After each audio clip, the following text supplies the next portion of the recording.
stories unfold, and the chat's got soul.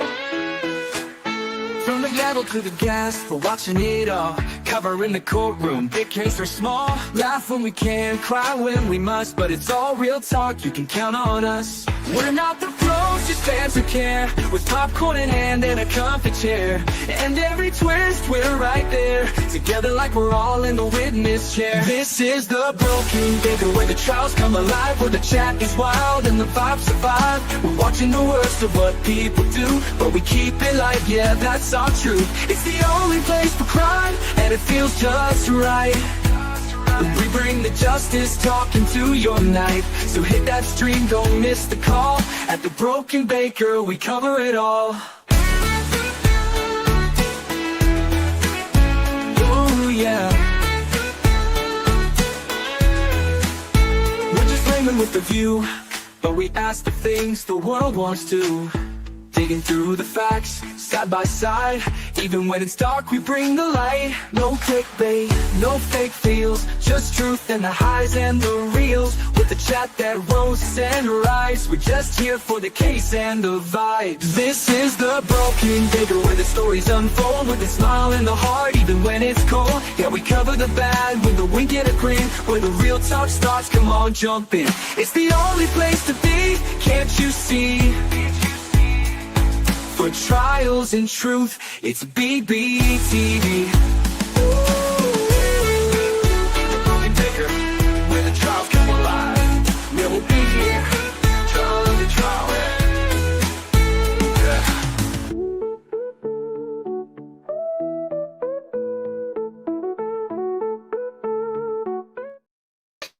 Good morning, good evening, good afternoon, wherever you are, whoever you are, what if any you might be, and welcome to a new case that's hopefully a lot less boring than the one we had last week, because I thought that would be fire.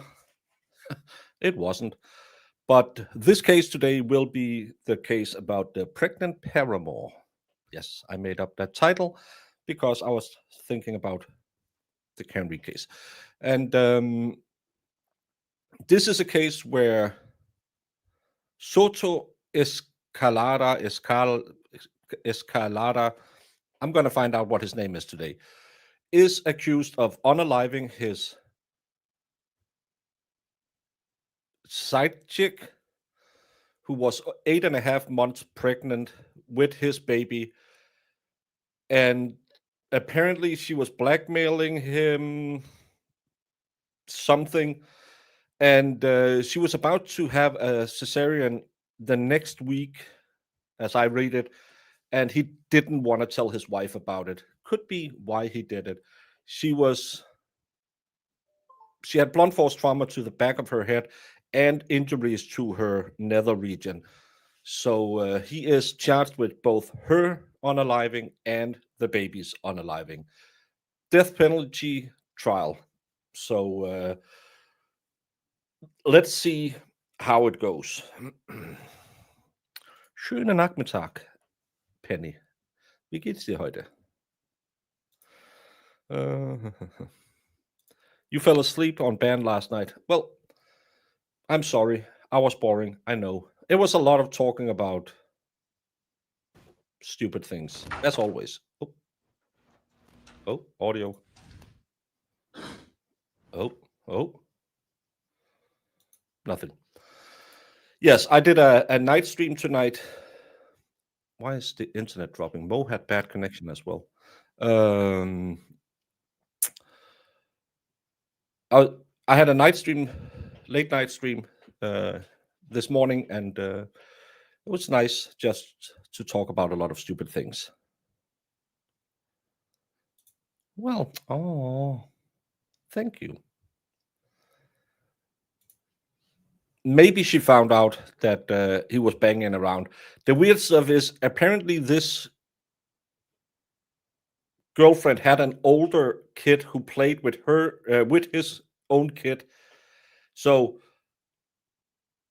I think this can go all to Walmart, because they were friends. I don't know how she knew the wife. There has been nothing in the reports I've written about that.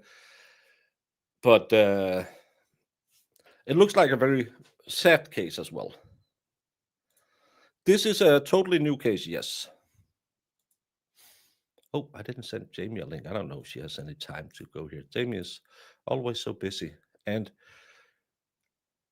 the rumor has it she is very jealous because I had a new guest host who Jamie felt a little sorry that she couldn't quite live up to her makeup regime. So that's why Jamie has been staying away from the channel. Jealousy is an ugly color, Jamie. You shouldn't wear it. Thank you, Holly Mac, for another 10 memberships to Selena K. Yes. Molchani Make, Dory K, J. Red, Michelle Flegel, Bama Rose, Kate, Catherine Miller, Maggie B, Haley Wolf. Oh, that's been a second. And Laura Ra. Did they pick jury last week? Yes, they picked the jury Friday, and that's why we are starting at this weird hour. Because it's set to start at 22, a quarter to. That's now. We have court, but let's wait and see if they can get going. I just hope we have a case that will go smoothly. I don't want all of these in and outs as we see in some cases. That's why I got so annoyed with the case I tried to cover last week. That just turned into crap-eola. But Florida normally has good cases and good judges. And this happened in 2018, so it's a 7-year-old trial. Thank you, Holly Mac.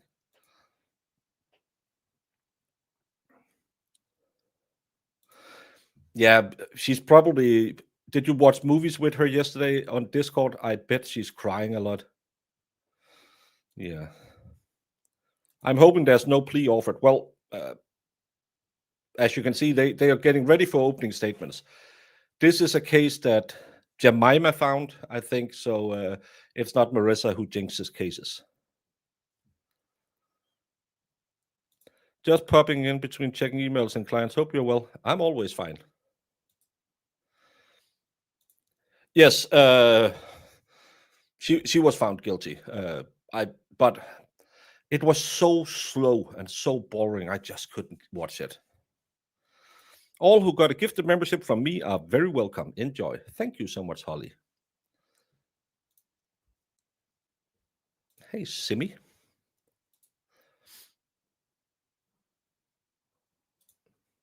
Oh, someone is a little spiteful.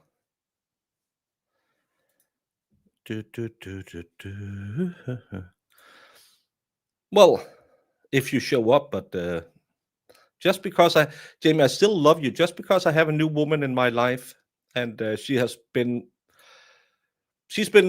taking up more and more time of me. I was reading her text messages. Well, some of her in the dump of Lindsay Catani's stuff. There's some text messages from her. One of them is that she's so mad at Aiden because he make it impossible for her to buy tampons. How? I don't know. But if Aiden is going to make something impossible for her to buy, maybe make it impossible for her to buy her 2,000-calorie coffees. I think that would be better for her health because that's pure diabetes in a cup. The problem with that case was they didn't appear to have done any motions in limine. I don't understand why they were arguing evidence in the middle of the trial. Exactly. It seemed like they just walked in and said, oh, by the way, let's discuss what's on this tape and that tape. And yeah, that was stupid. What the hell did I walk in on? No one knows. No one knows. Nuh-uh. Nuh-uh. What? What did I miss? But I just don't understand why would you sit and talk to your girlfriends about, oh, Aiden makes it too hard for me to buy tampons? Bitch, you DoorDash coffee every single day. You can get your tampons. I have 2 daughters. It's not that hard to buy tampons. Most stores carry it. You just go in and, well, they didn't use, I never bought tampons. I bought pads for them, but you just go in and you say, what is the kind you need me to buy? The one with the wings. Okay, I'll get those. It's not that hard.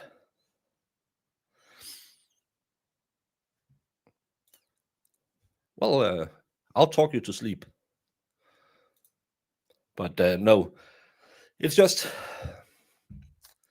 all these wretched women. Imagine living like that. No, isn't that just something you do? I know it's, I can't buy it because I'm a man. It's a natural process. It's, and if I'm going out to buy bread, why can't I just go down the other aisle and pick up some panty lining? I don't understand. But apparently it's very, we can't do that. Oh, the judge looks very suave. We don't have a, what is this? What's happening? No, and I said they didn't use tampons, they used pads. I did preference that. And again, how hard is it? She gets $7 coffees, $10 coffees every single day, but she can't because of Aiden buy a packets of cat rockets. What's happening? Are we missing a defendant? Did Marissa jinx this one as well? Marissa, call court. Get us a statement. Oh, I hope everything is good with the doctor. No, sleep till Brooklyn. No, sleep till Brooklyn.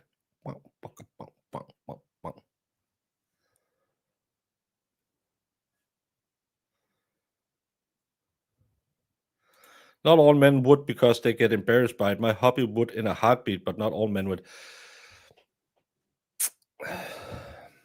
And I find there's a lot of these things that modern men are supposed to do. I won't do. I'm not a big crier and stuff like that. Probably won't talk feelings with you, but when you have kids, if you have daughters, something's happening. There he is. If you have daughters, yeah, you need to get that. It's worse than they'll have to go sneak for it. Yeah, and again, it's not that big of a. And I know some people will, it's embarrassing. Why? The lady who sits in the shop probably know what it is and why you're buying it. Come on now. Well, it is just sugar. It's kind of like when Jamie makes a coffee, she takes an espresso shot and then she fills the rest of her Stanley cup with that dairy creamer, and she says, "Ooh, it tastes too much of coffee," and it has nothing to do with coffee. Hey, Rat House. Fun fact: plumbers calls tampons sewer rats, like sewer turtles. Oh, she's so funny. It's yeah. Hello, Kiki K. I shouldn't say that fast because it almost sounded like something else. Well, I have a Dolce Gusto machine, and I can get Americano. That's what I'm drinking right now, and I'll have my little of milk in it. Then I have cafe au lait. I have some chocolate for when the girls are here because they don't drink coffee. You can get it in different flavors. I just don't, and maybe it's because I'm European, we don't do that as much. When I'm driving up, I have to go to, announcement. Friday, I might be delayed because my daughter just had her birthday and my other daughter's birthday is coming up. I only had smacks at Christmas. That's why I have 2 kids in December, because I tried it twice. So I'm going up there and getting lunch with them on Friday. So I'll probably, if this case is still going and Fridays, it'll be delayed. Just a fair warning, because I have to go and say hi to them and wish them a happy birthday. My youngest daughter have wished for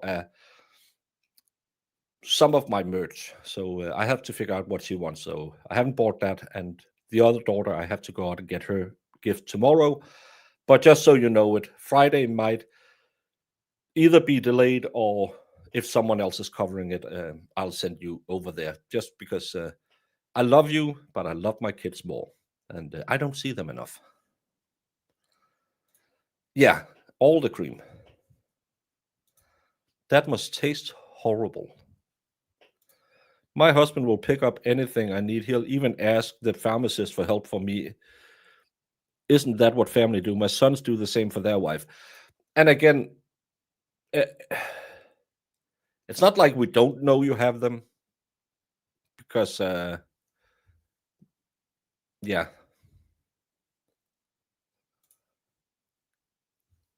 Well, don't put all that cream in it. Well, don't do that. I got up at 4:15 this morning, watched about 3/4 of Aiden's show before I did my own show. Trust me, I had coffee. I don't work that early without coffee. Oh yeah, that's the thing I was trying to say. It's not very European, and that's why I got to the Friday. We don't buy a whole lot of that coffee. We do have, of course, when I go out driving, I'll buy like a chai latte or something at McDonald's. I don't know why I buy chai latte, because I don't like it, but I always want it. When I buy a to-go coffee, I always want a chai latte, even though it's not a coffee, it's a tea. And I don't understand, because I don't like it. And then when I'm done drinking and think, oh, it tastes like Christmas, I'm weird that way. But we don't really have that iced coffee thing. It's not a big thing here.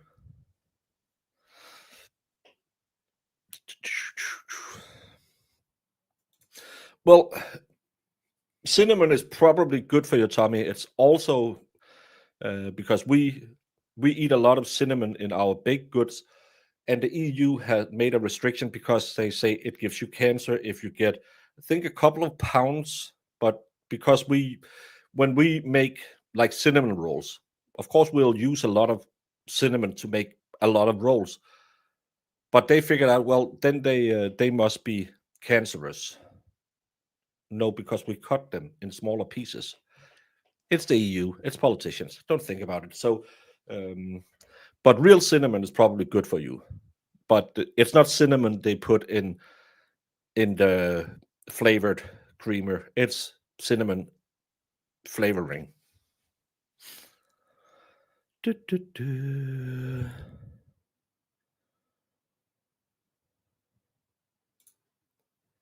What's happening?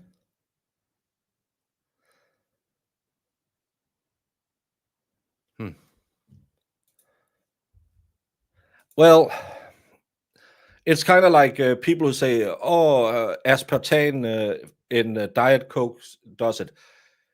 Well, there's no study that proves it, and if it was, the minimum allowed amount is 200 times higher than the amount that you get in a diet soda. So you would have to drink, is it 17 Diet Cokes a day over a prolonged time for it to have any negative effect. But it's just easy to say out there that, oh, it's so toxic for you. And people will say, I read it on the internet. It's true. No, it's not. Well, you don't know because you believe Big Pharma. Sure. Is that real? You will need to eat pounds of cinnamon, pounds of it. Relax. The amount of cinnamon you get every year has nothing to do with it. Nothing. It's fine. It's a lot of cinnamon. Even if you love cinnamon, because most of the products you eat with cinnamon in it has no cinnamon in it. It's just fake flavors, which is probably more unhealthy for you than the real cinnamon. Relax, not medical advice. Not everywhere in the US does iced coffee either, although that might be different now, but I've been places in the US that didn't have iced coffee. It's one of those things you see online and believe is true. If you worry about cancers, just buy Ceylon cinnamon. It has near zero of that poisonous stuff you'll find in cheap cinnamon. Interesting.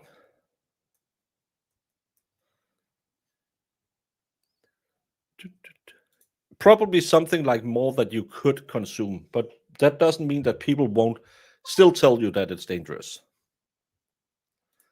I like hot honey. I'd never, that's not a thing you can get in Denmark.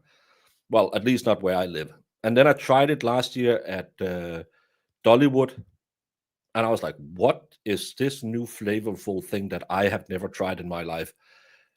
And then I went to the Cheesecake Factory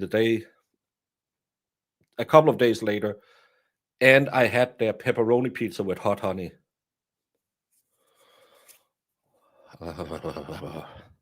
I got a whole new fat delivery system to me. Mm-mm-mm.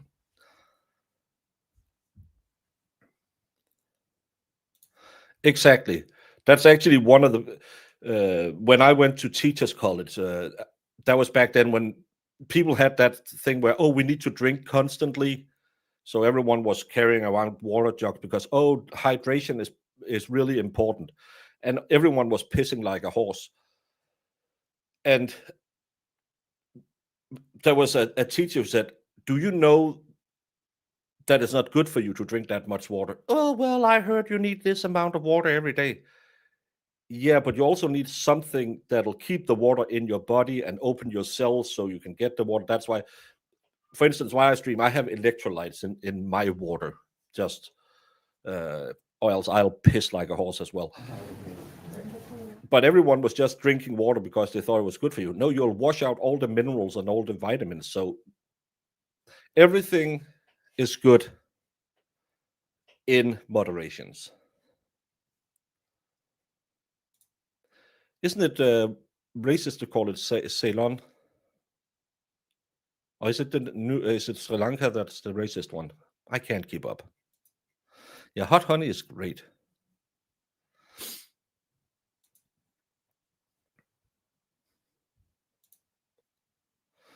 Oh, good. Exactly. Everything will. If you didn't know, and I'm gonna burst some bubbles right now. Life is a sexual transmitted disease. No one who has been born made it out alive. Everyone who's been born at some point will pass away. So we're doomed from the beginning. The only one was Nicholas Flamel. He lived to be 700 and something years old, but he is also passed away now.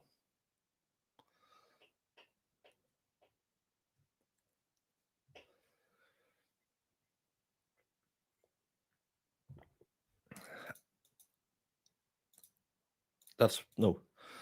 I had pumpkin spice coffee K-cups, and they are disgusting. It sounds horrible, but everything. I don't like that pumpkin flavor. So ugh. I don't know what you're talking about dressing up. I have been relaxing and not streaming over the weekend since. Well, I came back yesterday.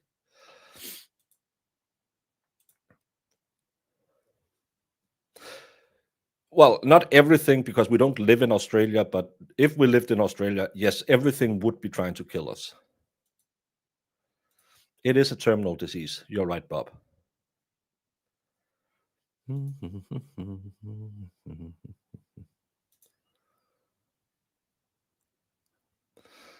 Okay. Well, I wasn't because there's some of them you can't say what you said back in the day. Yeah, the only two guaranteed things is taxes and debt.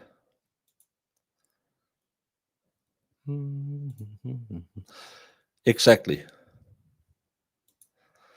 I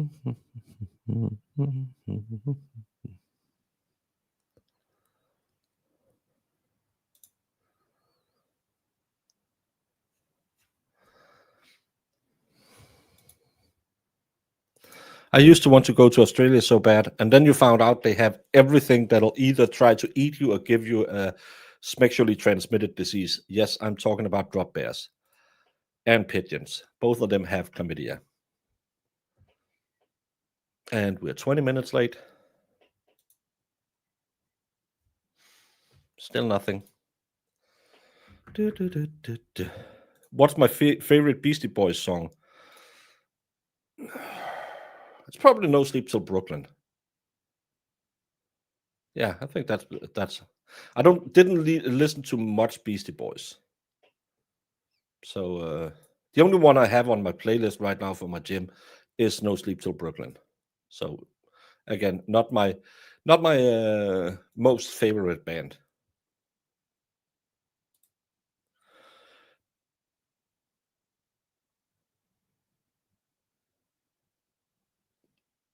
AJ, no, you're not banned. Did you do something? I know I have had some. Oh, look at here! Look at here! Oh, Jamie. Morning. Hiding your face in shame because I got a beautiful co-host. Listen.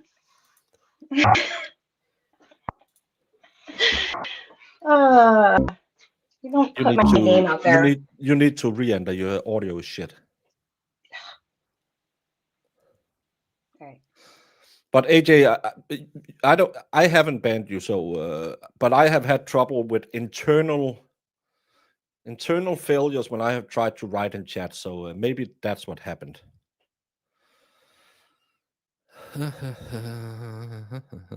What's my favorite band? Elvis Presley is my favorite artist of all time.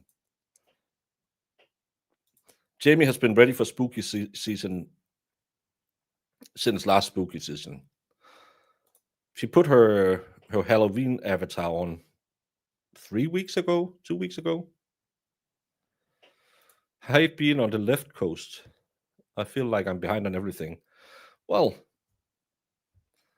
you are behind on a lot of things. So now it's just now you have an excuse.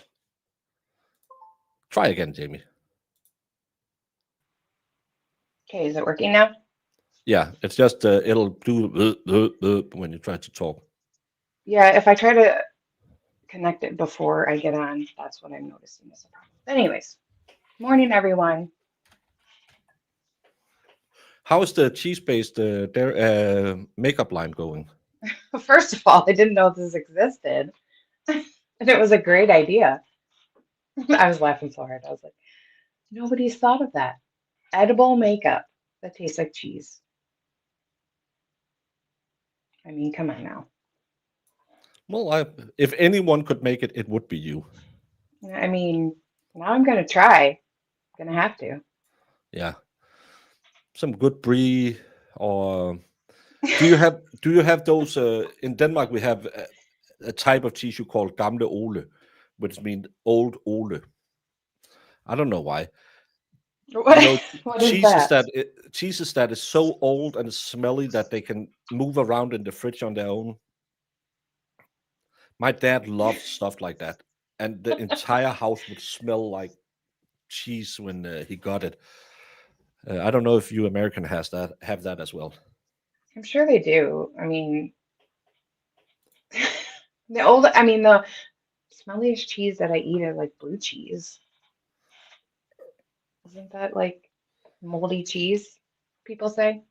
Yeah, that's nasty. It's good. So good. And yes, happy Halloween, everybody. I started celebrating Halloween August 1st. That's my time frame. Well, it smells so bad, so you think it's died.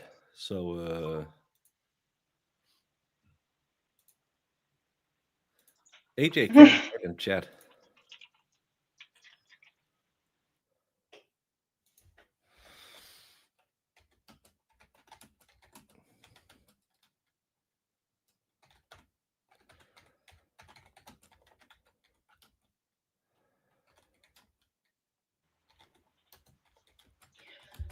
So what? what's up with this trial? Have they not started yet? Yes, Jamie, they started half an hour ago, but I really just wanted to sit here and waffle on, and then we could get up to speed later. That you got me, Jamie. I really didn't. I was thinking, should we cover the case or should I just wait for Jamie to come on and we can talk about dairy-based makeup products? Let's do that. I don't know. I'm thinking Well, I haven't. Marissa might have started getting excited about the case, so they'll make a plea deal. It happens all the time, Marissa. Yeah. I didn't mean it like I did. Well, I didn't know because I wasn't. I had to take a break before I got back on here, so I didn't know if like they said something then went on break or something like that.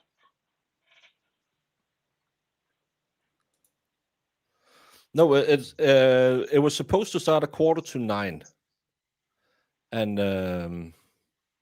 she can't. Yeah, AJ, it seems like you need to restart because that's a YouTube problem. Where's the pretty lady with the braids today? She is flying home to run her own channel, and she has a lawsuit she has to file. So I'll probably see more of her in the future in a courtroom. Lindbergh cheese. This very stinky Newark guy who would grill Lindbergh cheese sandwich. The whole place stunk for days. What? That smells nasty. I've always heard of Lindbergh cheese. I've never been Yeah, plea around deal it. after 7 years. Well, if Marissa got interested in the case, you know it goes straight to a plea deal. I think Marissa needs to get out of the group where we talk about trials because every time she gets a little bit. Well, she did find Waffle House for us. That was a good case. She shouldn't be blamed for everything, but just most things. No, don't blame her. Well, I'll blame you then. No, don't blame me either. These trials are, man, they're a coin flip because you just never know. It could look so good on paper and then be the worst, most boring thing ever. It's almost always the ones where we think, oh, this is going to be an amazing case. And you just sit there and think, maybe if I poke my eyes out, it'll make it interesting. Exactly. Cosgrove wants to file more charges on Karen Reed. No, he wants access to her phone to see if there is a potential for a new grand jury to look into the charges against her and Aiden for witness intimidation. That's what he was looking for. Absolutely stupid motion he filed. I went over it yesterday. It's a one big fishing expedition, and there's no reason they can't give her phones back. They have all of it. I don't know why he wants the passwords to her phone. Maybe. And you're all ready for me to bring in the jurors so we can start with the opening statements? Yes. All right, let's bring in the jury. I'll give them some instructions and we'll start with the opening statements. What area in Florida is this in?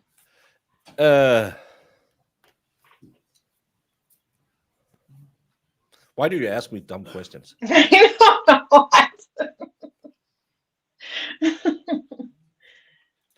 Well, he wants a taint team to go through her phone to see if there is new evidence.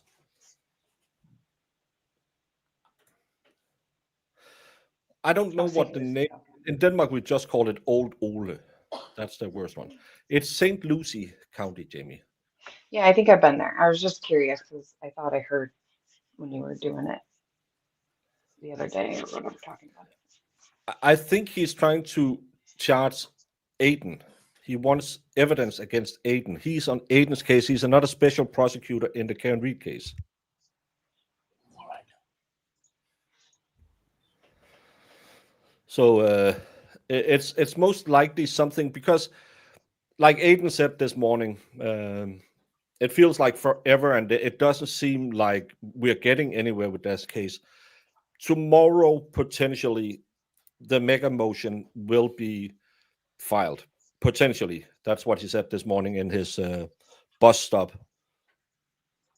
live. So we'll give that a look when it comes our way as well. But it'll be a redacted version. But the mega motion should be a go this week. What if his wife did it since she was a mistress? The wife might have done it. The only problem is the victim is seen with this guy. And there's some DNA evidence and stuff like that.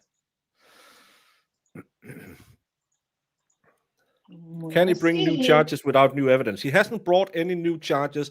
He wants to go through her phone to see if there is any evidence he can use against Aiden. So he is looking for evidence to bring new charges or to potentially work with the charges he already have.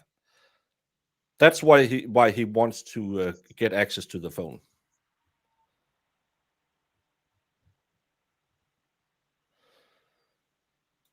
I read it yesterday and I had forgot. I'm not sure, Sue. Hello, Bedita.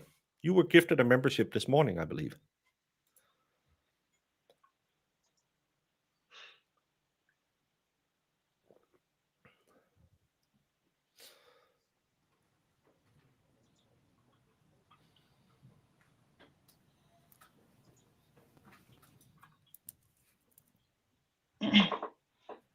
Has this guy been in jail for the last 7 years? Jamie, what did I just say? What? I didn't hear you.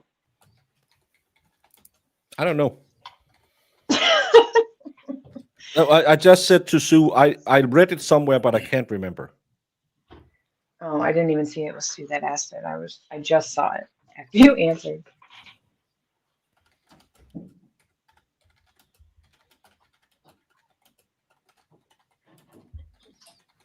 All right. Good morning, ladies and gentlemen of the jury. I hope you had a wonderful extended weekend.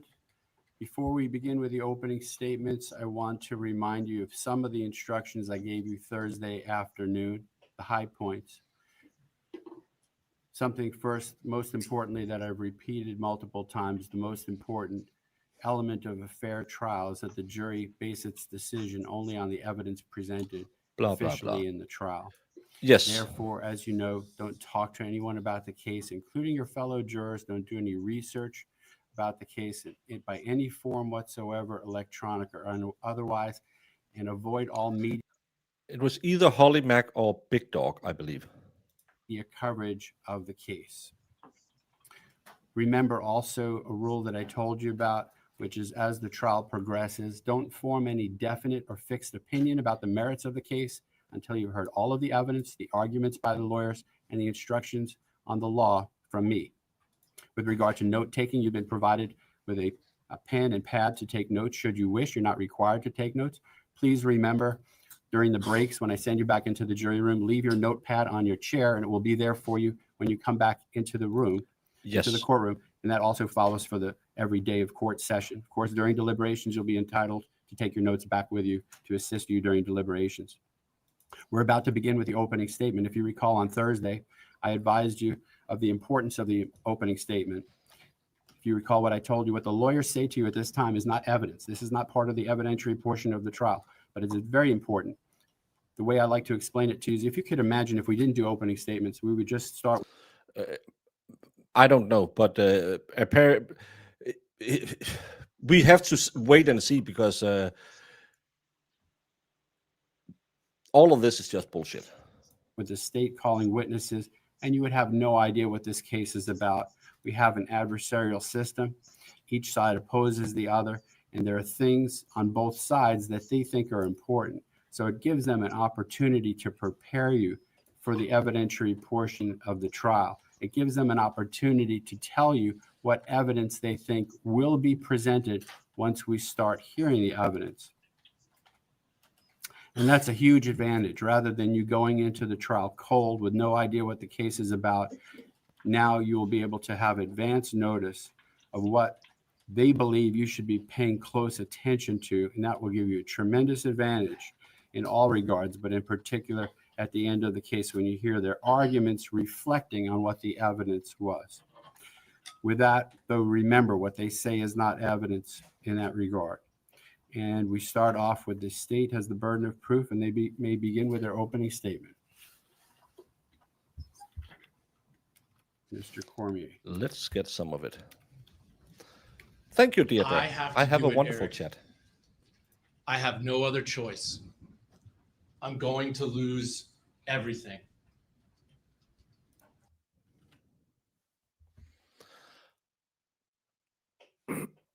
I know people get mad when I point things out. Can you wear brown shoes after Labor Day? Isn't there a rule against that? Or is it white? There's some rules about when you can wear brown shoes. And get a fucking pair of pants that fits you. It's like watching bukkake. You're not a 5-year-old boy. Get a pair of pants that fits you. And don't wear brown shoes to a blue suit. All the colors are clashing. Sorry, that's my misogyny that hit me. I'm going to lose everything. If my wife finds out something like that, oh my God, bro, I'm going to lose everything. Well, there's a rule. You can't wear brown shoes after 5 o'clock. So, yeah. Bro, I have a spot. I have to find a spot where I'm going to dump her. I'll throw away all the clothes, or I'll burn them, or I'll wash them with Clorox. Those are the words from the defendant in this case on August 21st, 2008. He's supposed to wear a black shoe or blue shoe. Don't wear brown shoes. It clashes with your blue suit. Jamie, I always get, oh, don't comment on women's clothes. Well, I'll comment on men and women's clothes because I am an equal opportunity criticizer. I don't like his shoes. The evidence will show you that Jose Soto-Escalera, the defendant in this case, You don't like him. he had a problem. He had a big problem. No, he didn't say those things. This is what he believes that he was thinking. No evidence of that so far. And he needed to find a way to get rid of it. He had no other choice in his eyes. And that problem that he had was the victim in this case, Tania Wise. On August 21st, Tania Wise was a mom. She was 38 weeks pregnant, and she had no idea that this defendant was carefully planning out her murder. You're going to learn that the defendant in this case, he worked for Waste Pro. He was a garbage truck driver, and he worked with his nephew on the garbage truck. And the reason we're going to know and hear how he planned out this murder is because he did it on the garbage truck while they're driving around, picking up trash, doing his route.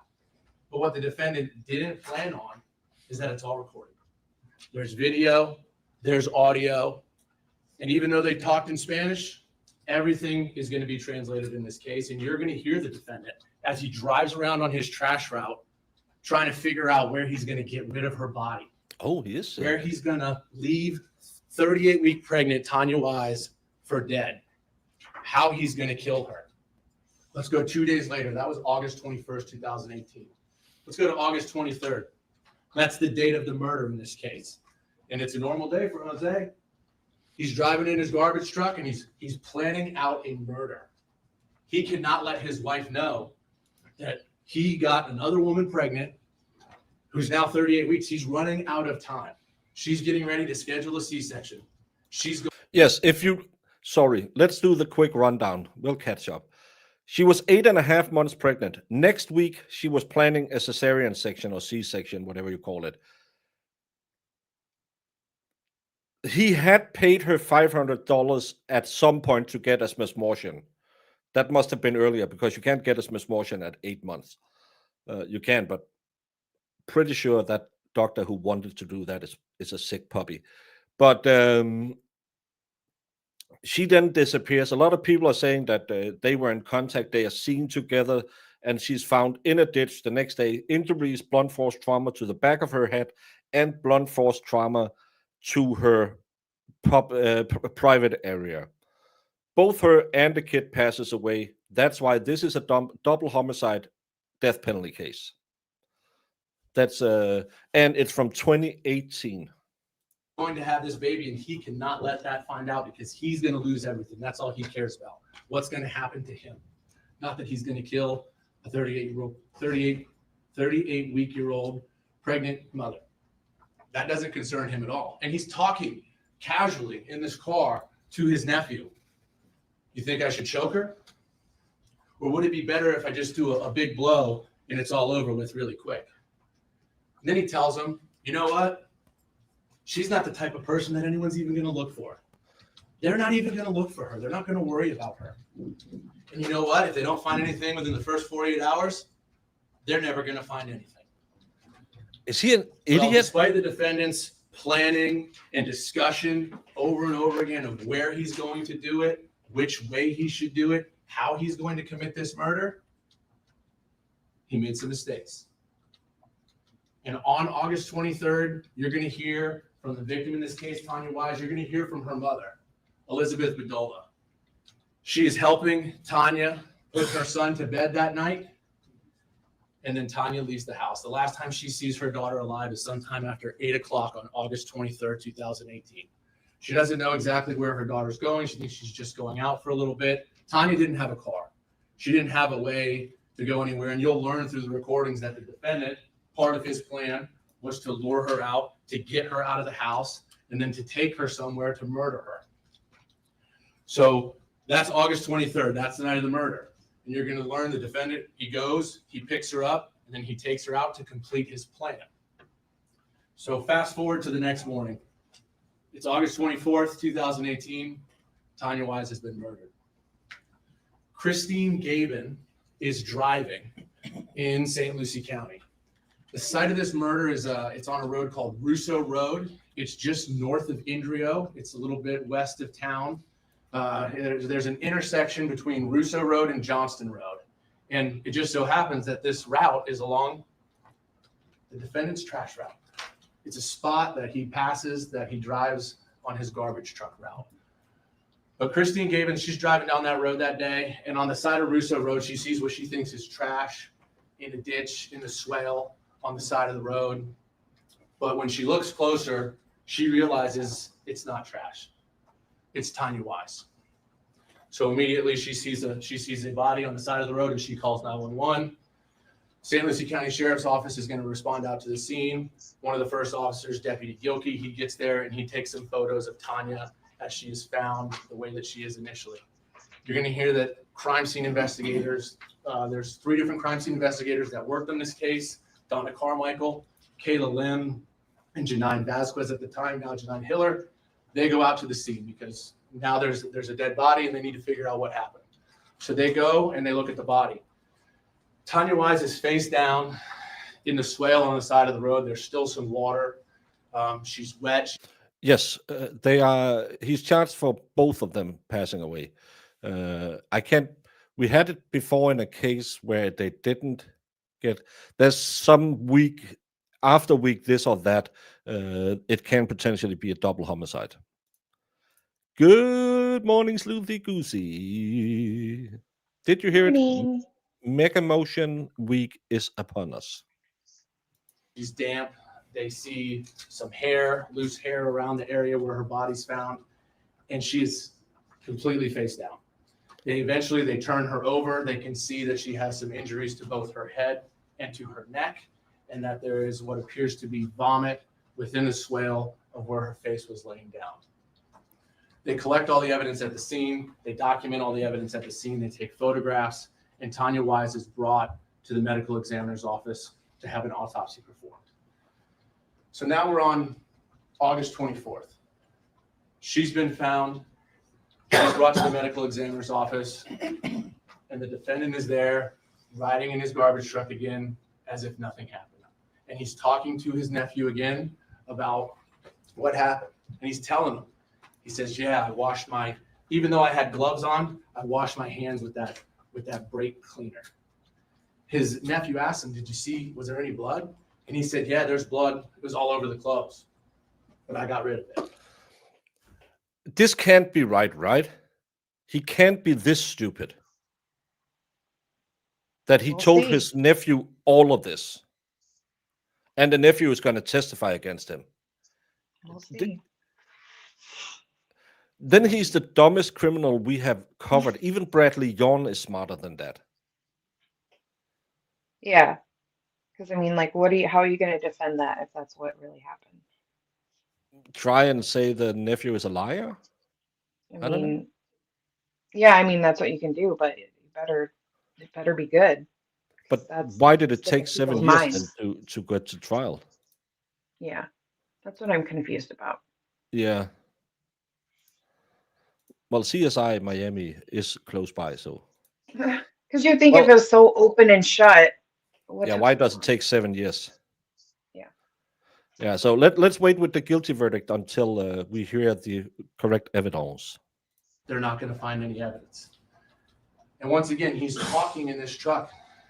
He doesn't know that she's been found at this point yet, but he's saying, no one's even going to look for her. No one's, she's the kind of person that runs away for a few days. I'm fine. He thinks he's in the clear. No one's going to find her. So that's August 24th. And what's going to happen is now law enforcement's going to start to work the case. They are going to figure out who knew her, how did they know her, when's the last time people saw Tania Wise, because they need to start gathering evidence. They need to figure out who she was with, who she saw, what could have happened to her. And they start to bring in people for interviews the next day on the 25th. And what also happens the next day on the 25th is her autopsy. And what you're going to learn what happened to Tania Wise is that she suffered 2 major injuries that could have caused her death. She was struck, and you're going to hear from Linda O'Neill, the medical examiner at the time, she was struck on the top of her head. And she suffered skull fractures. She suffered hematoma, edema, and that the cracks in her skull came all the way up to her orbital bones. Linda O'Neill will tell you that that was a significant blow that she took and that it couldn't have been done with a fist. That it had to be done with some type of extremely hard object. The other injury that you're going to hear that Tania Wise sustained was a 19-centimeter cut across her neck. It comes from the front to the back, consistent with it, someone possibly standing behind her, and there's multiple cuts. There's 2 separate cuts, and the cuts were so deep, it went through her jugular vein and almost to her spinal cord. And you're going to see photographs of that.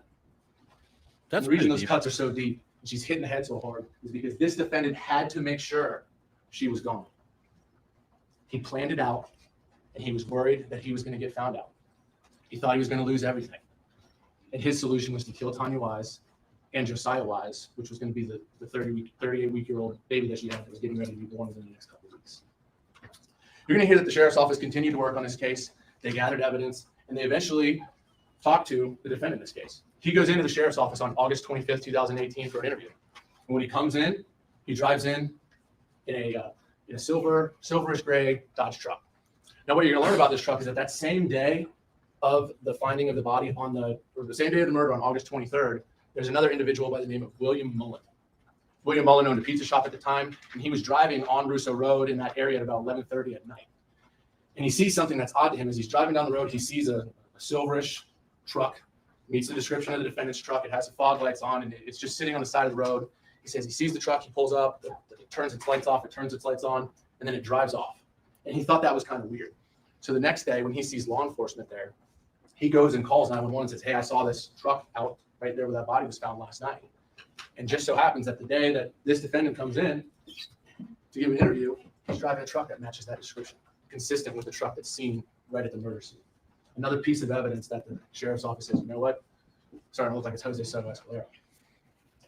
So he gives consent to search his car. Law enforcement, they swab his car that particular day, and then they talk to him. And when they talk to the defendant, you're going to hear his interview, you're going to listen to his words, and you can watch him. He comes in as if, despite what he just did, despite after cutting her throat twice and bashing in her head, he's surprised. He's sad. I can't believe this happened. I feel bad for her family. Hope you find who did this. I don't know anything about it. He minimizes his relationship with Tania Wise. He's like, yeah, I know her. We're not friends. She comes over. Her son plays with my son. They start to ask more questions. She was pregnant. Yes, he is Mr. Baby Blue Sure, that's the defendant. And we've seen the audio engineer at some other trial. Is there any reason that we're going to find out this is your child? Are we going to learn that this baby is yours? Nope. Not my child. That's not possible. I've never had sex with Tania Wise. That's not me. So obviously, law enforcement, there's a medical examiner, they're going to do a paternity test of this baby that Tania had.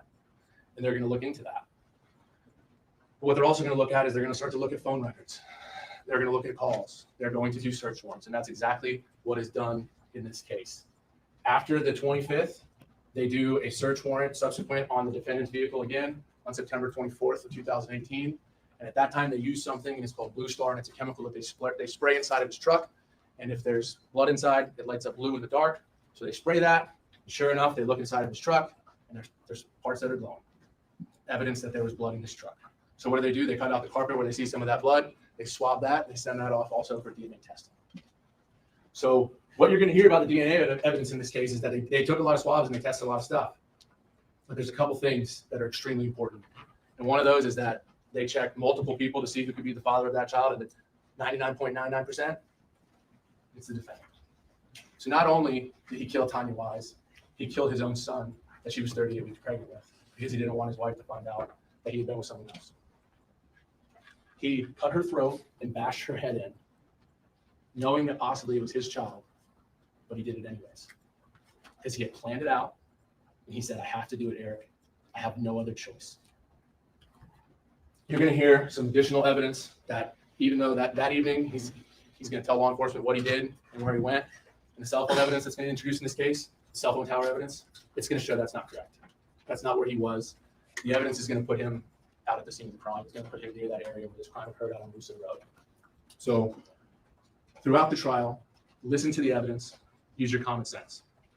But when you go back and you listen and you watch and you hear what is said on these recordings, and you consider what the facts are, like the fact that this was his child and that he lied about it and that he hid it and that he then planned this murder for multiple days and then he carried it out, at the end of this trial, you're going to find the defendant guilty of both first-degree murder of Tania Wise and first-degree murder of an unborn child, because that's what the evidence is going to show. Thank you. Thank you, Mr. Cormier. Does the defense wish to make an opening statement at this time? Yes, sir. Please do. Thank you.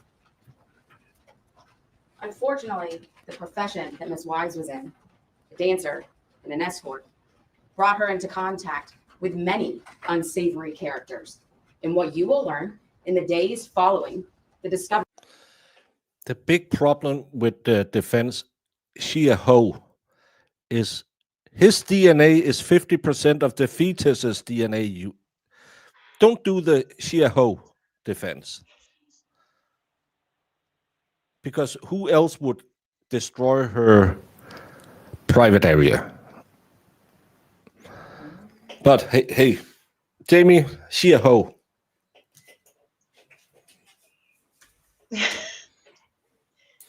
Hellfish, what did you miss? You missed she a hoe. She is a member of the Big Hoe tribe. Of her body. Law enforcement got DNA samples from many men, not just my client. They got a DNA sample from a gentleman by the name of Mark Burke, who she was involved with and was her longtime paramour and pimp. They got DNA from a person named Bradley Rodriguez Jr., who was also her longtime boyfriend, who had been kicked out of her mom's house because he was violent with Tania in front of her mother.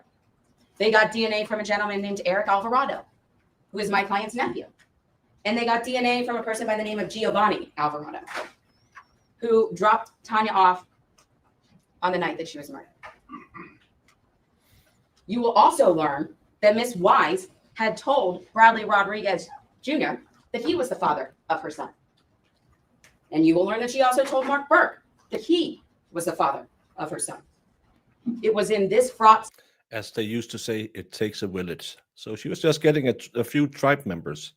Situation that her untimely demise occurred. And the judge is going to tell you, when we talked about it during jury selection, that reasonable doubt can come from the evidence, lack of evidence, and conflicts in the evidence. I'd ask that you use a discerning ear and eye during the course of this trial and listen to not only the evidence that you see and hear, but the evidence that you won't see and that you won't hear.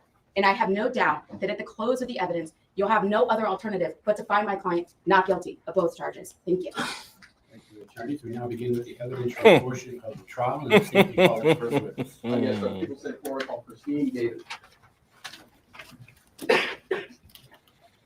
Well, we have to see the evidence that he did it, but it wasn't the longest opening statement from the defense. And again, she might be a hoe, and she might have bamboozled all of these paramours into giving her $500 each. But if the state can prove what they said in their opening, and remember, I know it'll come as a shock for most of you, but sometimes the state have a tendency to lie and not really have the evidence that they say. But if they have the evidence and they have the nephew spilling the beans that he was talking all about that,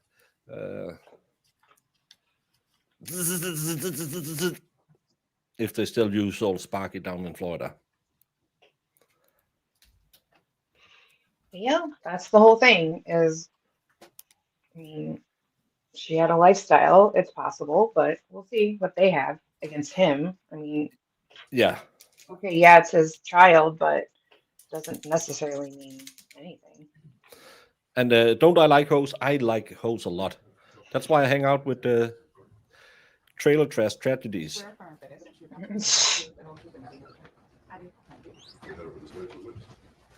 Boo!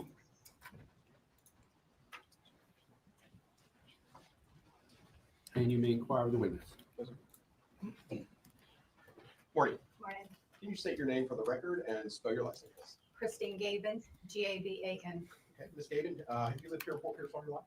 since I was 7 years old. Okay, and let me take you back to August 24th of 2018. You remember what you were doing that day? I left my house and in Spanish Lakes Fairways, went to Johnston Road and was going to take a shortcut to my granddaughter's and went down Russo Road. Okay, and you go down, and where did your granddaughter live? She lives over all the other side of Emil Avenue.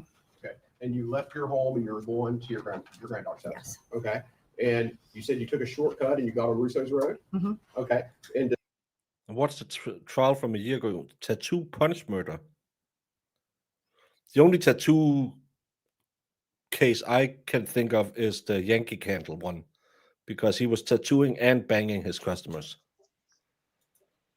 What about the lady that got the tattoo on her BJ? Oh yeah, the one down in, well, it wasn't directly related to the murder. No. She just had her former boyfriend's name on her fun pocket. describe in as much detail as possible what happened and what you saw on August 24th of 2018. Started down Russo and I was looking out my windows and there was like somebody had thrown bags of trash out the window. And so I got to the end of the road where Rusacas crosses and I stopped and I thought, oh, wait a minute, that's not what I saw. And I stopped and got my bearings again. And I thought, I think that was something more than just a bag laying there.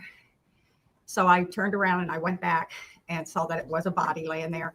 So I stopped and called 911. Okay. And do you remember what time you called 911? About 10:50. Okay. And how do you remember that time? I was very shocked, very upset. So I just sat there and waited for him to arrive. Okay. And when you called 911, did you take a look at the timestamp on your phone? Yes, I think it was like 10:54, something like that. Okay.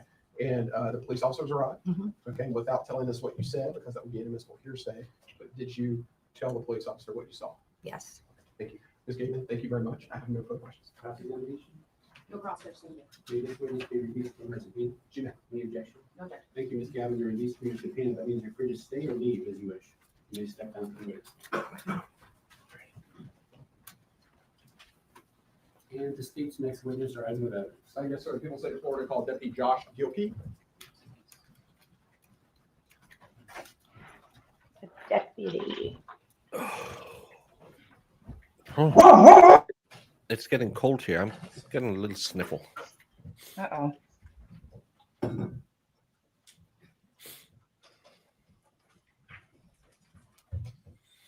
prosecutor was the lady from the Del Brooks case. Then I didn't see it because I can't remember her. I only remember the lawyer. Yeah. I think he was driving her. They were driving together, and then he whacked her in the back of the head or something. Do you swear affirm that the evidence you're about to give will be the truth, the whole truth, and nothing but the truth? Yes, ma'am. Thank you.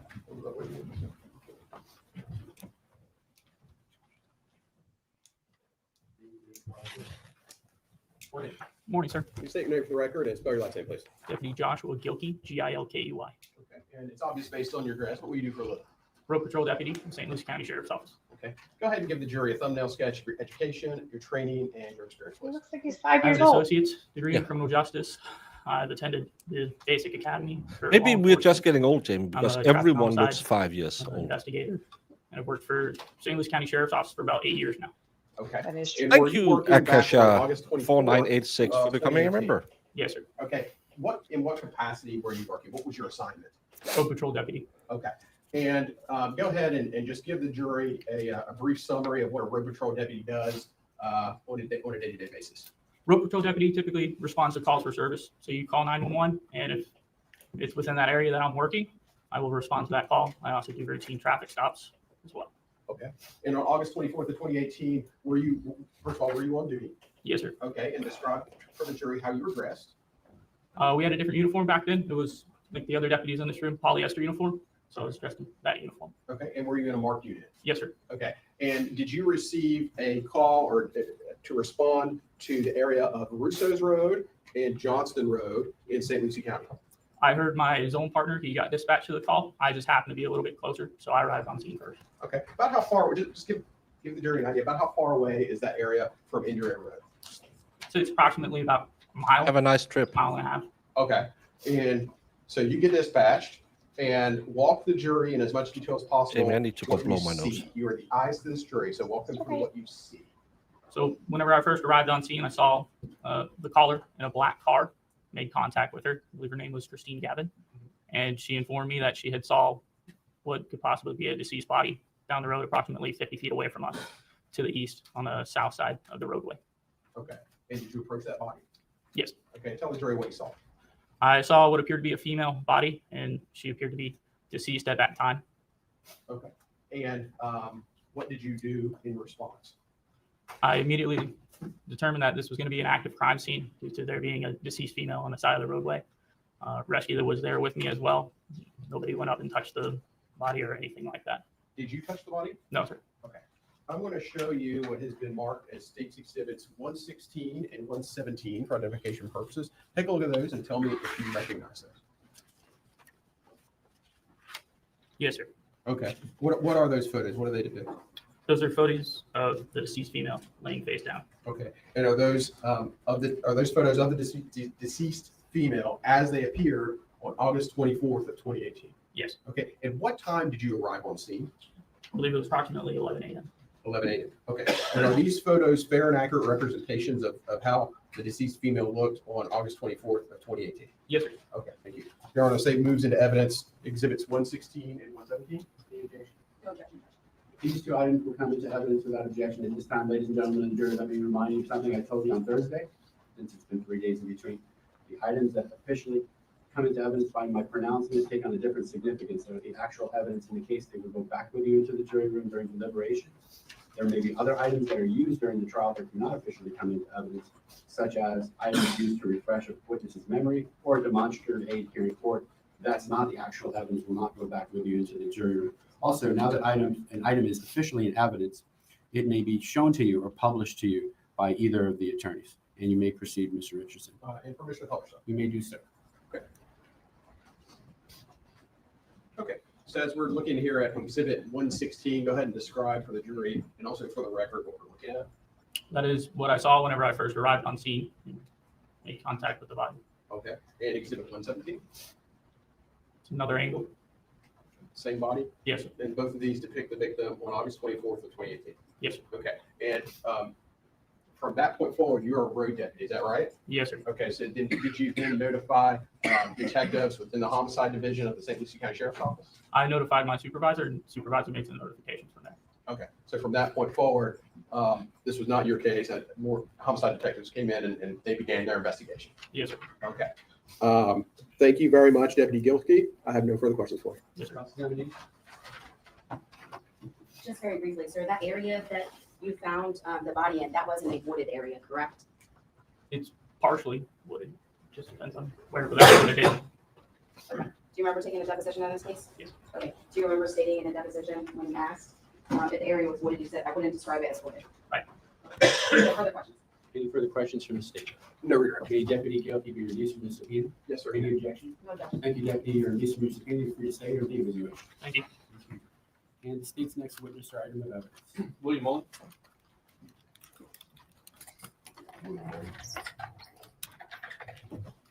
Moving along, I like it.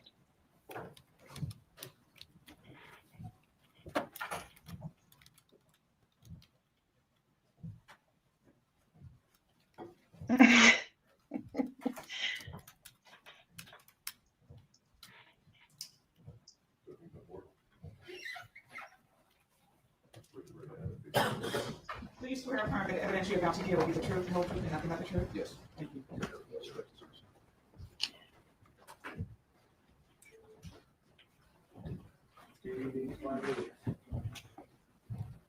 Morning. Morning. If you could, please state your full name and spell your last name for the record. William Drew Mullen III, M-U-L-L-A-N. And what do you do for a living? Self-employed. All right. Back in 2018, did you own a business? Yes. Okay. And what business did you own? There's a pizza restaurant in Vero Beach. Okay. And during that time, would you ever have to travel along Russo Road in St. Lucie County? Yes. Okay. Why would you travel along that road? It was just a cut through from my house to get to Vero. So like a back road, stay away from traffic, that kind of stuff. So what I want to do is I want to go back to August 23rd of 2018. Do you remember that day? Yes. Okay. Was there something that occurred that led you to reach out to law enforcement? Yes. That was the, are you talking about this is the day during the day, right? Or during the nighttime? Danny T is the one who jinxed this case. Blame Danny T. Yeah. During nighttime. I didn't do it, Marissa. Don't yell at me for this. Something yes. that you saw that on an evening along Russo Road? Yes. Okay. There What was is it that you saw as you were, well, first off, were you driving at night on August 23rd? Yeah, at night. Yes. Yeah. I'm sorry. Yeah. And where were you going? I was going back home from the pizza place. So I was pulling onto Russo Road, and usually there's nobody on that road at that time of night, and just so happened to be a truck sitting there. So All right. Now, before I ask you some questions about the truck, approximately what time of night is this? this was between 11 and 11:30.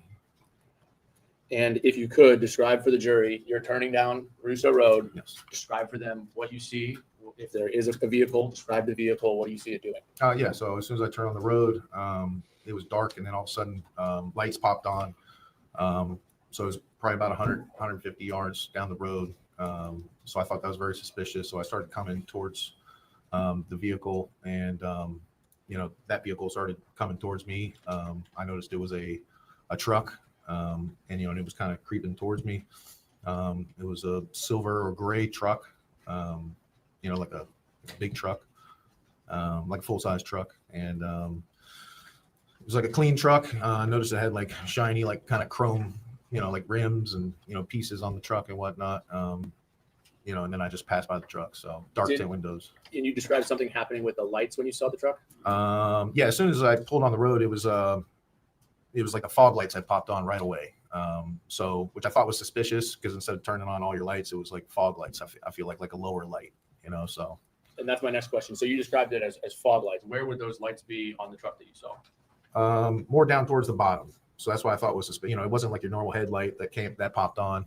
It was like a light, two lights that were on the bottom. So. And as you approached the truck, what did it do? Immediately started, I could tell it just started like kind of creeping towards me. So as I was going east from Johnson Road, it started coming west towards Johnson Road. All right. And then where did that truck end up going? Since it was kind of weird, I was watching it in my rearview mirror. It stopped at the stop sign, and then it took a right, which would be north on Johnson Road. And did you do anything in response at this time? No, I mean, I just kept going and went home that night, like normal. So. So you didn't contact law enforcement? Not that night, no. All right. What caused you to end up to reaching out to law enforcement? Well, this was my everyday route. So the next day when I was coming down that road, I noticed they had it blocked off. And I was coming west towards, I was on 27th Ave. I'm from Vero, so I call it 27th Ave. So then I went down to Indrio, went down, then went west, got on Johnson Road, started going towards Vero. And then when I came up on Russo Road, I noticed that there was police officers parked there, and I saw a tent set up right where I saw that truck. So I figured maybe I should stop and at least tell them what I saw the night before in case it has something to do with it. So, And is that what you ended up doing? yes, I immediately pulled over on the side of the road and spoke with the detective. Thank you, Mr. Mullen. I don't have any other questions. Cross-examination? No cross-section. Need Mr. Mullen to release from the subpoena this time? Yes, sir. Any objection? No objection. Mr. Mullen, you are released from your subpoena. You're free to stay or leave as you wish. Thank you. And the state's next witness or item of evidence. Yes, sir. The state calls Elizabeth Bedola.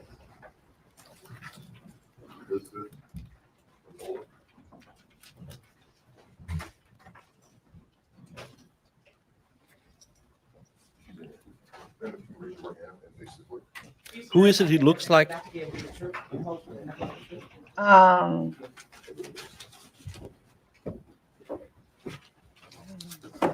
fatter version of that border guard? No. Morning, ma'am. Can you state your name for the record and spell your last name, please? My name is Elizabeth Bedola. Last name. Scoot up to the microphone, maybe we can angle it. Just to amplify the voice. There you go. Thank you. Okay. My name is Elizabeth Bedola. Bedolla. Okay. And did you know a female by the name of Tania Wise? Yes, she's my daughter. Okay. She's your daughter. Okay. I want you to go ahead and describe Tania for us. So first, way back on August 23rd of 2018, how old was Tania? She was 23. I'm sorry. She was 23. Okay. And did she have children? Yes. At home, she had an 8-year-old, Jamar, and she was pregnant. Okay. How far along was she in her pregnancy? She was about 8.5 months. Okay. And had Tania decided on the name of the baby? She decided that on the baby shower. It's Josiah Thomas Wise, Okay. A boy. a boy. Okay. And So she had her first kid when she was 15. Yeah, because she had an 8-year-old, and then she was 8 months. Yeah, she was 23 and had an 8-year-old, so she got knocked up when she was 14. Oof, Hmm. that's a life. Like Iris says in her family, that'll be a little late. Oh my God, Iris. did she live with you on August 23rd of 2018? Yes, sir. Okay. Where did you guys live? What was the address? 2014 Southwest Larchmont Lane in Port St. Lucie. Okay. Is that located near Bayshore Boulevard? Yes. Okay. And is there like a window? It's 2 blocks down. There's a Winn-Dixie. Okay. Do you remember her phone number? I What's believe his name? it's His real name. I can't- 77607. Just blink it out. Okay. And did you pay for her phone or did somebody else pay for it? Bradley paid for it. And what's Bradley's name? Bradley. I think it's Guzman, Rodriguez. Guzman. I'm not sure if Rodriguez or Hernandez, one of the two. Bradley Rodriguez? Wait, Lewis? Yeah, Lewis Guzman. Okay. So let me go back and I want to focus you in on the events of August 23rd, 2018 in the evening time. Do you remember that time? Yes. Okay. Go ahead. What were you doing around 8 in the evening on that day in your house? Me and my daughter, Tania, we had given her son a bath. Luis she's going to Guzman. school. So we gave him a bath around that time That's who always. it is, yeah. And I had him, I was going to get him dressed. She was going to go out. She needed to get drinks because he didn't have no drinks for lunch the next day. Okay. And did she, about what time did she leave? It's probably about anywhere between a little bit after 8 I'm gonna say a little bit. I mean, I didn't exactly look at the clock, but I I'm looking. I was looking at the other screen trying to figure it out. I saw it after. Thank you, KLF. know it was a little bit after 8. Could have been 8:15, 8:20. It was around that time. Okay, okay. And when she left, where was she going again? I couldn't quite hear you. I'm sorry. She was gonna go get drinks for her son for school for his lunch. Okay, That's the purpose she left the house, because she had problems walking and everything because of her pregnancy. So she left just to get the drinks. okay. And was that the last time you ever saw your daughter, Tanya? By the door, yes. And are you aware if Tanya had a follow-up doctor's appointment the following week? Yes, it was a Tuesday for her C-section. They were going to schedule her C-section. On the next Tuesday, Mm-hmm. and that was a scheduling appointment for her C-section. Yes. Thank you. That's all the questions I had. Thank you. Any questions from the defense? And prior to your daughter's murder, you were aware that she was dating Bradley Rodriguez Jr., correct? Yeah, they kind of had some type of relationship Because he actually lived with you in your house, is that right? for a short period of time. Okay, and in March of 2013, you had actually kicked him out of your house, right? Correct. And that's because he got violent with Tanya? I didn't like the way he treated her, yes. Okay, but he laid hands on her in front of you. I don't recall seeing him hitting her at all, but I just didn't like the way he treated my daughter. You were also aware that she was dating another gentleman by the name of Mark Burke? Objection, relevance? Overruling objection. You may answer the question. She was dating him. Like she separated from Mark. They kept the friendship and she dated Mark. What? Were you aware that Mr. Bradley Rodriguez Jr. would threaten Tanya? Objection, relevance, and exceeds the scope of direct examination. Well, I'm concerned about, no, I'll overrule objection. You can answer the question. I'm sorry, what was the question? Were you aware that Mr. Bradley Rodriguez Jr. had been threatening Tanya? At one point, she had mentioned it to me. Did you believe that Bradley Rodriguez Jr. was the father of your daughter's child? I did. Objection, calls for speculation. I'll sustain the objection as to what this person's opinion was is irrelevant for purposes of the trial. Around August 15th or 16th of that year, you took your daughter to Bradley Rodriguez Jr.'s house to pick up the baby clothes, is that right? Yes.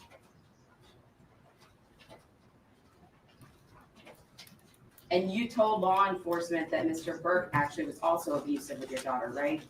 Objection, hearsay. Hold on a second. I'll rephrase the question. Okay, if you were to rephrase it. Thank you, Judge. Mr. Burke was violent with your daughter, correct?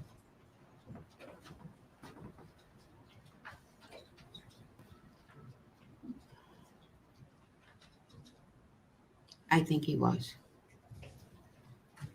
Had your daughter just started speaking with another gentleman who went by the nickname of Casino, but his real name was Jared Christie? That was her friend, yes. I don't have any further questions. Direct from the state. No regret. a lot going on. All right, thank you. Now you may step down from the witness stand.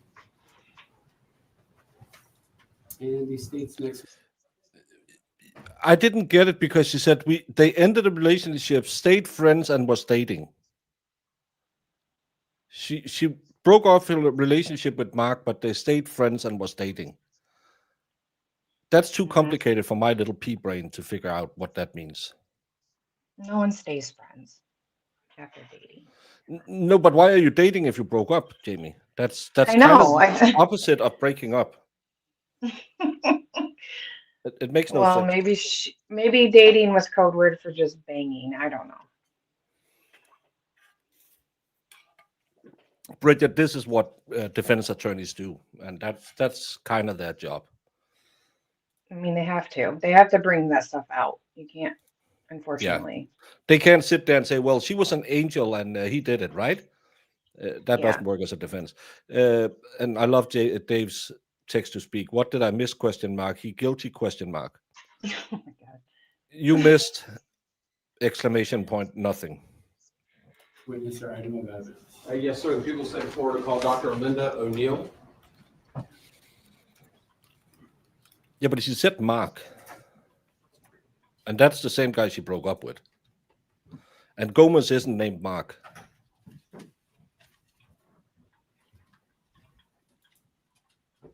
Yeah. I don't know. We'll see. I mean, I want to see some of this actual evidence, not a lot of Well, this. Like, I think the big one will be the nephew if he heard all of this, so they'll bring him in probably at the end. Mm-hmm. Or maybe they're going to bring in all of this, blah, blah, blah, blah. We saw the car, we saw this, we saw that.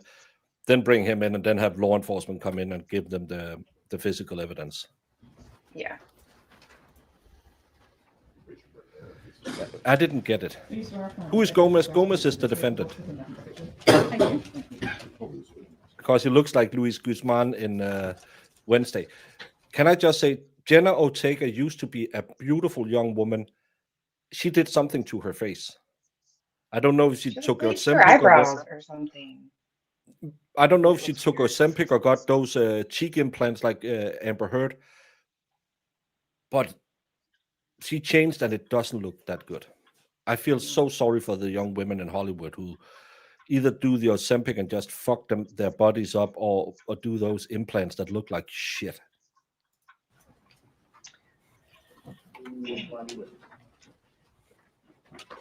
Good morning. Good morning. Can you state your name for the record and spell your last name, please? Linda Rush O'Neill, O''Neil. Okay. And Miss O'Neill, what did you do for a living back on August 23rd of 2018, 25th of 2018? I was an associate medical examiner for District 19 Medical Examiner's Office in the state of Florida. Medical Can examiner. you give the This jury fast. a thumbnail sketch of your education, your training, and your experiences? I graduated from the University of Memphis in 1987 with a Bachelor's of Science degree. Following that, I attended East Tennessee State University Quillen College of Medicine, where I graduated with a medical degree in 1992. After that, I did a 5-year residency program, which I completed in St. Louis at St. Louis University Hospital in St. Louis. After that, I did a 1-year fellowship training in forensic pathology at the Broward County Medical Examiner's Office in Broward County, Florida. Okay. And are you licensed to practice medicine in the state of Florida? I am. Okay. And I want to talk specifically about your career track. You just mentioned Broward County. So can you go ahead and elaborate on that for the jury? What did you do in Broward County? I joined there. I did my fellowship training there. And then I joined as an associate medical examiner there in January of 1999. I continued to work for the Broward County Medical Examiner's Office until 2004. And then I became an associate medical examiner for the West Palm Beach County Medical Examiner's Office. And I was there until May of 2009, which at that time I joined the District 19 Medical Examiner's Office. And I was there until I retired. I saw another actress who went on Ozempic and she was petite already. She was very little. And she went on it and she found out that now she has some bone disease. She couldn't directly link it to it, but if you don't have anything for the Ozempic to eat, it'll probably fuck something else up in your body. But thank you, all fat Americans, because Novo Nordisk is our biggest company because you buy a lot of Ozempic. Thank you so much. In 2020. And go ahead and just give the jury a general description of what a medical examiner does on a day-to-day basis. Basically, in the state of Florida, a medical examiner is investigating certain deaths that fall under their jurisdiction. Most of them, of which we do autopsy examinations on, and the autopsy examinations are done to determine cause and manner of death. Okay. And go ahead and describe what an autopsy is. Give the jury an overview about what an autopsy is. What an autopsy is. Basically, an autopsy is an examination of a deceased person. It's an external examination of the body and an internal examination of the body.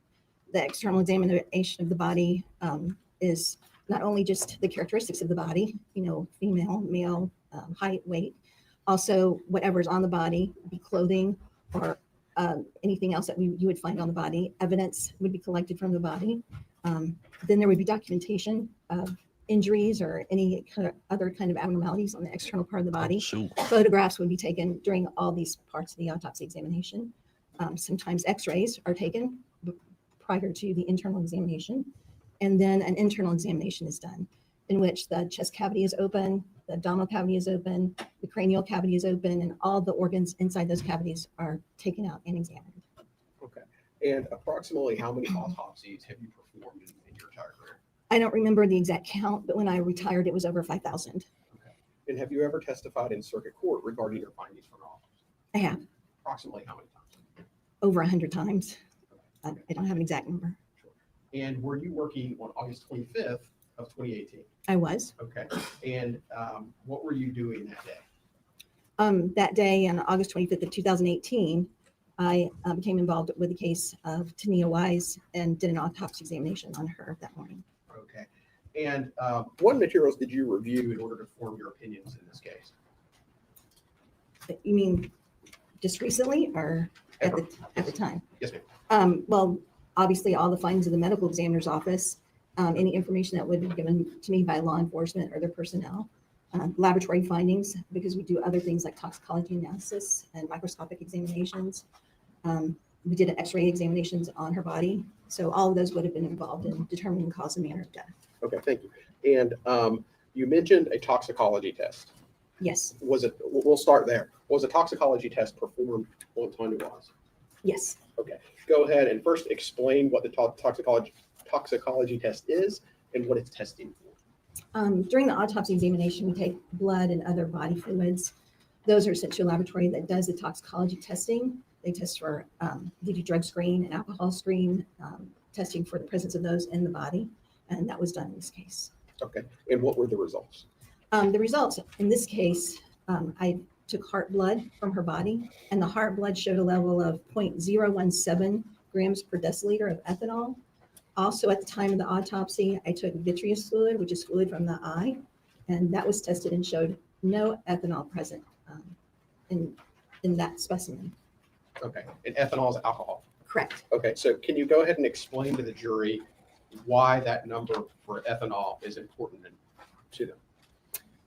Yes, in this case, there was some decomposition occurring, and ethanol can be created by bacteria that is in the body and is affecting the body after when decomposition starts. It can create ethanol in the body. So her level was so small that in all likelihood, in my opinion, it's from the decomposition, because the vitreous fluid in the eye, there's none present. And also on this particular autopsy, there was a collection of blood in the cranial cavity called subdural hemorrhage, which would be unlikely as affected. don't jinx it. I normally says this, then Marissa will yell at me for 2 days because it'll end up being a 6-week case.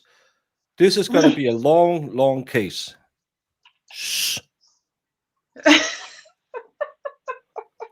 It's set for 2 weeks because it's a death penalty case, but normally the death penalty part of it is really boring. So let's get the normal case over with. And Brandon, so good to see you, full of vim, vigor, potassium, and magnesium. By Morning, bacterial Brandon. decomposition than the heart blood would be. And it showed no evidence of ethanol either. So none in the vitreous fluid, none in the ocular fluid, and just a small amount in the heart blood fluid. Okay, is that more consistent with decomposition and inconsistent with ingesting alcohol, like what, beer, wine, etc.? Yes. And did you, I think you mentioned it earlier, but as part of your autopsy, do you take photos to document the injuries and the other important aspects of the autopsy? Yes. Okay. I'm going to show you what has been marked as State's Exhibits number 118 through 143. If you could take a look at those for me for a second. What were those numbers, Mr. McNeil? 118 to 143.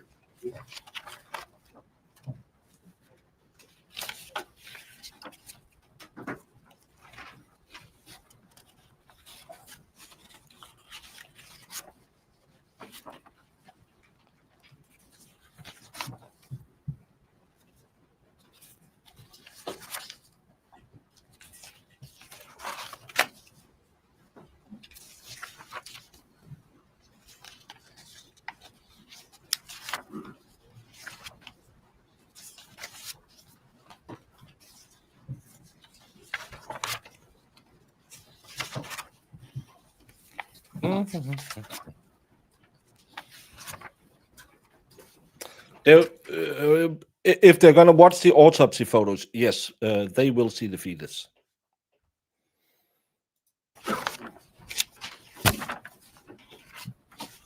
Thank you, Dave.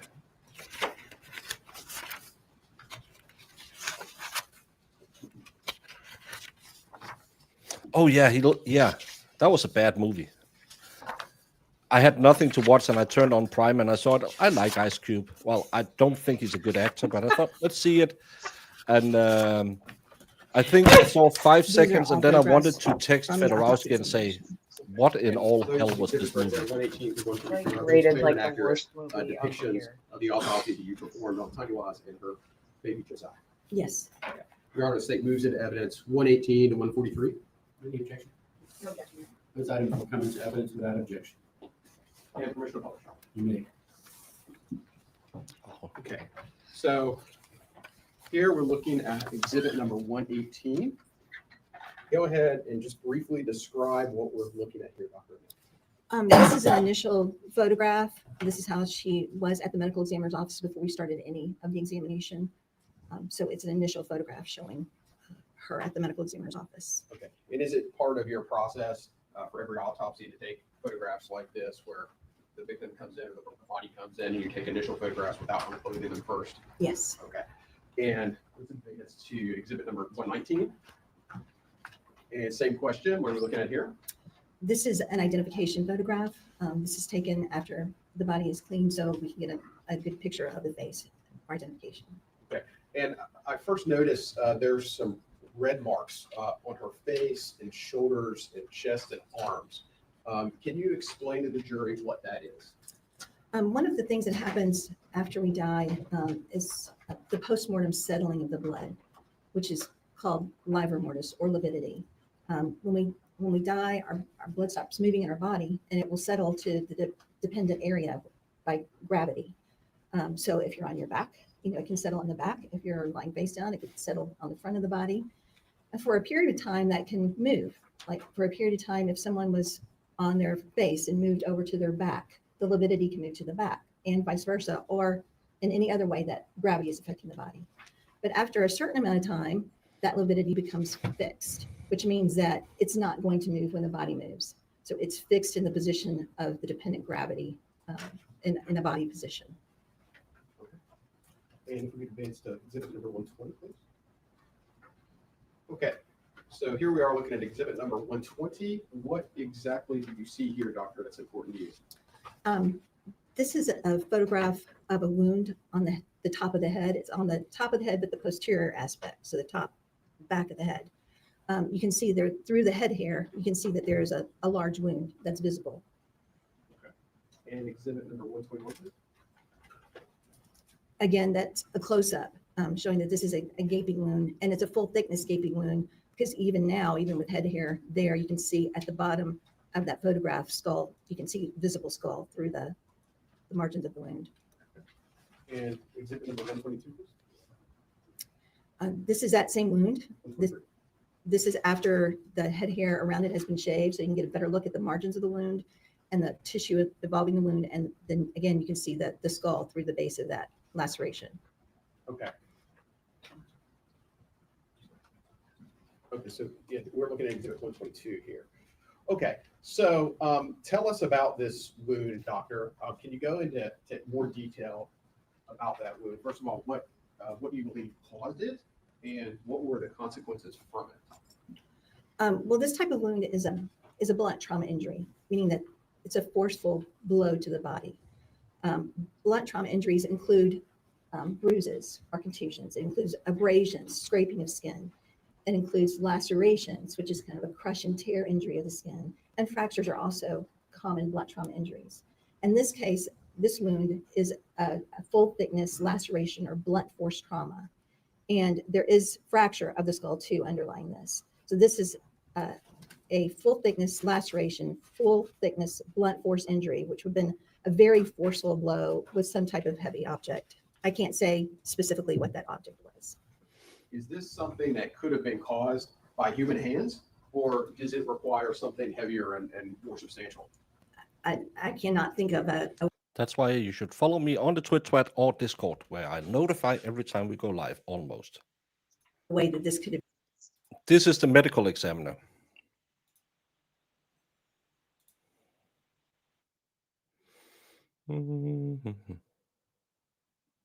Nope, Brandon.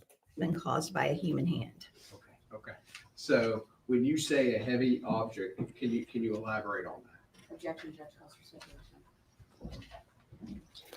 Nude is nude. Speculation, objection, so long as it's within your ability as a doctor to describe it with some specificity. Heavy object being something not lightweight, something with some weight to it, and it would be used forcefully to cause this injury. Okay. Would it have had to have had a sharp edge to it at some point? This is a blunt force injury, so blunt force injuries wouldn't necessarily be caused by anything sharp. There's no sharp margin of the wound. When you think of a laceration is kind of a tearing, a crushing, tearing injury. Like if you had a piece of material and you tore it and you have those little bridging fibers between it, that's kind of what happens with a laceration that you can see in that photograph. A sharp force injury is going to have smoother margins, like if you had that same material and you cut it with scissors, and it would be nice and smooth on each side. So this is a blunt force injury. If we could advance to the next slide, which is exhibit 143. 123? What are we looking at here? This is the same wound. In the previous photographs, it's gaping open. So we try to reapproximate the margins to see if we can get any other identifying features, not necessarily to determine right from the picture what it was, but if we have something that we could compare it to later, it might help, in that comparison. In exhibit 124. That is the same wound, reapproximated with the margins pushed together.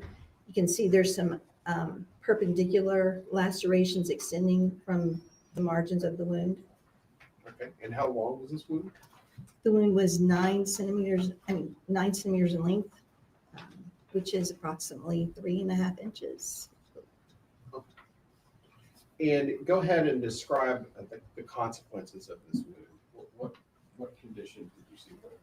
What flowed from that? Well, on the internal examination, when the skin is removed from the scalp, there's a skull fracture that's visible. And then when the top of the cranium is taken off and we look at the brain inside, there's actual bruising of the brain. There's subarachnoid hemorrhage of the brain, which is the thin layer that covers the brain itself. And then the dura, which is a thicker membrane around the brain, there was subdural hemorrhage or hemorrhage underneath that dura.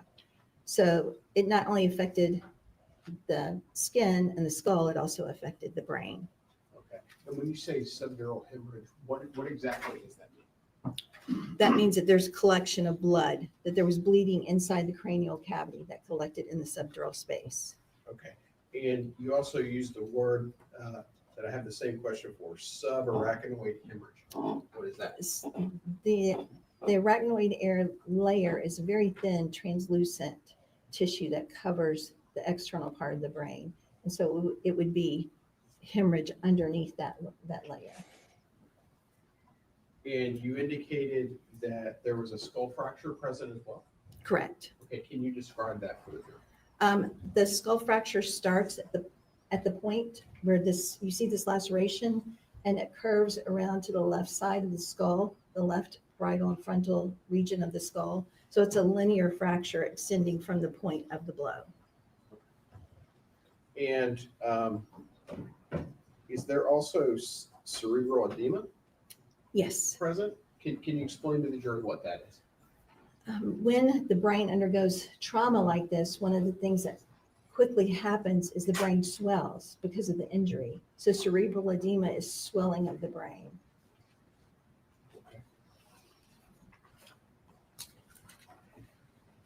Dr. O'Neill, can you, based on your training and experience, can you describe for the jury, as best you can, how much force was used to cause the injuries to Miss Wise's head that we've seen thus far? Well, what I could say is it's extreme force. It's one forceful blow with an instrument that would be heavy enough to create that wound. Okay. Is the wound that you just described and the pictures that correspond to it, would that have automatically rendered Miss Wise unconscious, or could she have maintained at least some measure of consciousness after receiving that blow? It may or may not have rendered her immediately unconscious. And I want you to set aside the other injuries and just focus on this injury, okay?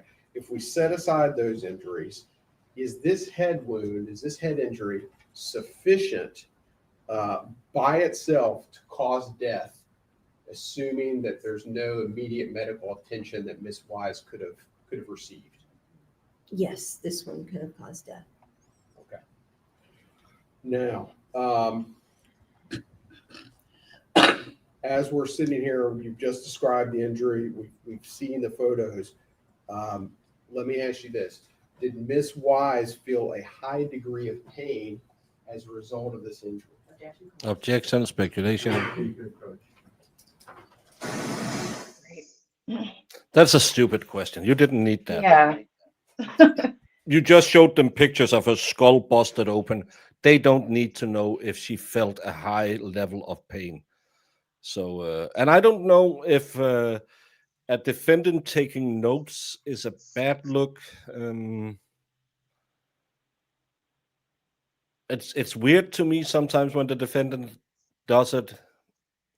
But other cases we saw, which case was it where she acted kind of like a paralegal? And then let's proceed to the next exhibit. Okay. We're looking Better at to do. 125. And I'm sorry. if he's Go got to ahead, like Ms. throw stuff Crawford. over to his lawyers, like, hey, wait. This is a photograph of the same injury. The skull. Kelly, normally the ME will be the last one, so the jury will see the gory pictures right before they end their case. That's normally the lead investigator or the ME, but other cases they'll start with the ME. So the rule is there's no rules. But I think with all of this in right now, I think that they're probably, if the nephew really heard all the stuff they claimed he heard, they want to bring him as one of the last ones. Yeah. Yeah, Karen was taking a lot of notes and talking a lot to her counsel. Some people don't like when people do that because just sit there. But I don't know. I think it's subjective. Present at the base. Yeah, it's whether you like the person And or not. 126. You're going to see that. Yeah. What are we looking at here? This is a photograph of the skull after the scalp has been removed. During the autopsy examination, we make an incision across the top of the scalp and reflect it forward and reflect it backward. So this injury, that you can see the skull is visible, the entire skull is visible. And you can see that linear, there's a line that's going in the picture. It's horizontal just above where the ruler is, and that's the fracture. The point of impact being on the right side of that, and then that linear fracture extending across that photograph. And the next exhibit? Which is what? We're looking at 127 here? She took a lot of notes as well, yes. Again, that is the fracture, linear fracture. The top of the head is actually just above the ruler there. The top of the head is towards the. Well, that's the thing. A lot of people will always sit here and try and read the defendant. Remember, it's a 7-year-old case. If he had been, people will say he's way too over dramatic. Defendants are most likely told, express nothing, because the jury will look at you and find you cold or hard or I shouldn't say hard, too emotional, not emotional enough. So just maybe it's because he has a hard time not showing on his face what he's doing. They said, sit and do scribbles, so you have something to busy your mind with. That could be a way to try and kind of get his mind out of where he's if he has too many expressions on his face. I'm known for having a very expressive face, so I would probably do badly. I have this face and this face. So I would be taking notes to make sure. Deb was drawing a lot. I think not to look at people and not to react on them. Right. So that would have been underlying that point of impact. And then you see the linear fracture. It gives you a little bit better location of how that fracture starts at the top posterior part of the head and then goes the around the left side of the skull. Okay. And 128, please. Okay. Again, what are we looking at? This is a photograph of the brain after the skull cap has been removed. You can see there's darker red regions of the brain, and then there's more pink or lighter regions of the brain. The darker red regions are where there is hemorrhage and contusion of the brain.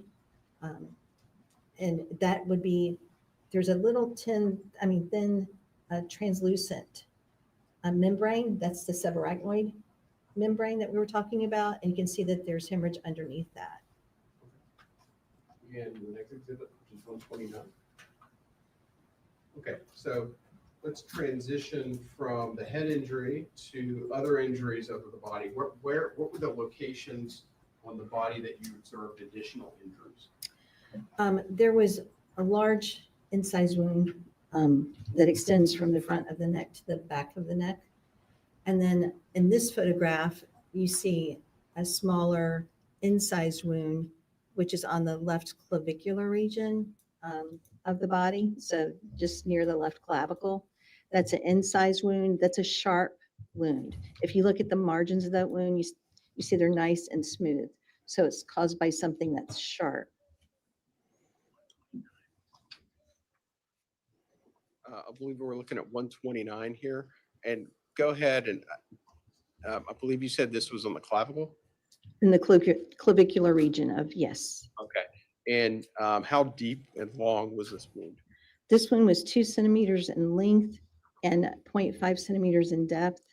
To give you a comparison, 2.54 inches is related to a centimeter. So, I mean. No, it's the other way around, you idiot. 2.54 inches. 2.54 centimeters is an inch. Okay. And we'll You went to move on school. to exhibit 130. What are we looking at here? This is the incised wound of the neck. This wound starts in the front of the neck and goes around to the right side of the neck and to the right back of the neck. This is the incised wound at the anterior margin, and it's really bifurcated. Right here, you're seeing one margin of that wound. If we go to another photograph, I think you'll see that there's more than. Yes, ma'am. Just- Go to 131. Right. So this is the wound margin when the head is tilted back, and you can see that there are 2 distinct lines, a V-shaped bifurcation of the anterior part of the neck where this incised wound starts at the front of the neck. You can see it goes full thickness through the skin, and then it goes around the side of the neck to the back of the neck.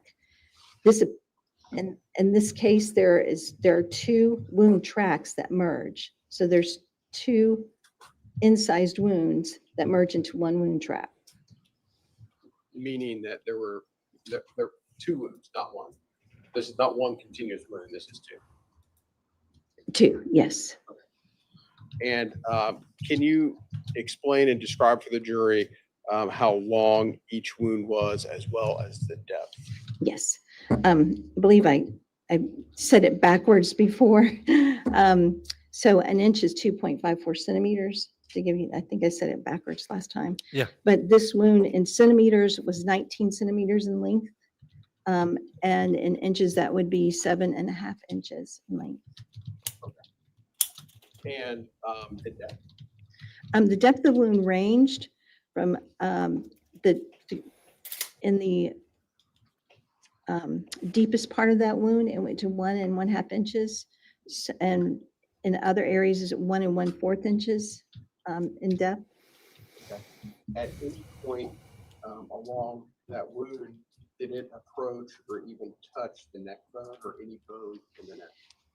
At its deepest margin on the lateral neck, you could see the cervical vertebrae at the base of the wound. Yes. And describe the amount of force that would have had to have been used to create those wounds that we're seeing here in Exhibit 131. This would have been caused with a sharp force instrument. So it's a cutting, incised, sharp force injury. So depending on the wound and how sharp it was, it would depend on the force. You mean the instrument? You said the wound and how sharp it was. You mean the instrument? The instrument would have a Is she starting to sundown or something? She's making a lot of misstatements. I know. She's confusing me a little bit. Yeah, that's not a good look for a medical examiner. sharp edge, yes. So go ahead. Yeah, so depending on the instrument and the sharpness of the instrument, that would depend on how much force it would take to create these injuries. Okay. And what is the directionality of these incised wounds? These wounds start on the front of the neck and end on the posterior part of the neck. Okay. So front to back. Front to back. And if we could advance to the next slide. Okay, now we're looking at Exhibit 132. Go ahead and describe this for the jury. So this is on the right side of the neck. This is where those two incised wounds have merged together and have created one larger incised wound. And you're looking at that wound gaping open on the right side of the neck. Okay. And the next exhibit, 133. Again, that's the incised wound. You can see the bifurcation on the anterior neck. And then on the right side of the neck, you can see that there is depth to this wound. You can see where it's gaping open. Those are the regions where it went the deepest on the right side of the neck. And exhibit 134. This is showing the wound approaching towards the back of the neck. So this is the right side of the neck, and the wound continues to the This is Florida. posterior right neck. And exhibit 135. Is Fedorowski sundowning as What well? are we looking at? Because there's an incised wound of the neck, we want to see what things were damaged by that. There's obviously skin, soft tissue, and some muscular damage because of the sharp force trauma.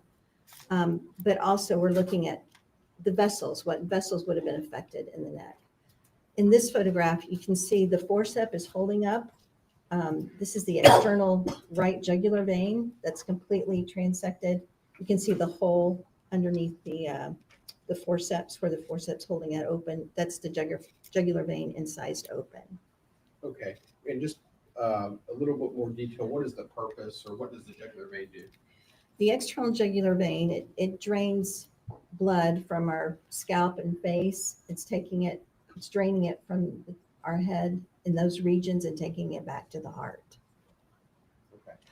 And she must have been here bleeding that like a pig. External jugular vein has been cut or severed. Sounds like it. Right? That's correct. Okay. Can you describe for the jury the amount of loss of blood that would have resulted from this wound? Well, this wound, there would be quite a bit of blood loss from this wound, and this blood loss from this wound could cause death in and of itself. You haven't had if it's one not, comment deleted. medically treated. And the next slide. 136 we're looking at here? That's a close-up of that external jugular That vein. isn't blood. You can see it better in this photograph. The opening there is the external jugular vein, incised open. Exhibit 137.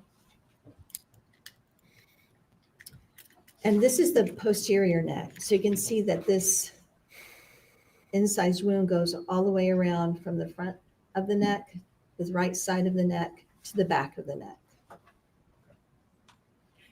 And I want to return to the head injury for a second. Okay. As you know from the materials, the victim was found in near some vomit. Can you describe to the jury what would have caused the vomit? Well, nausea and vomiting is not uncommon with head wounds and head trauma. So in this instance, that type of head injury could induce vomiting. Is there a relationship between the victim vomiting and the loss of consciousness I'm getting sued by an idiot, so she believes I'm Dutch. or the ability to stay conscious? No. And did you observe? Could you maybe ask and clarify that question and answer? I'm not sure I understood. Okay. With respect to the vomit, okay, when somebody vomits, does that mean that can someone vomit in a state of unconsciousness? Yes. That's why you And did you observe any defensive wounds, whatever it's called, on Miss Wise's body? I did not. Okay.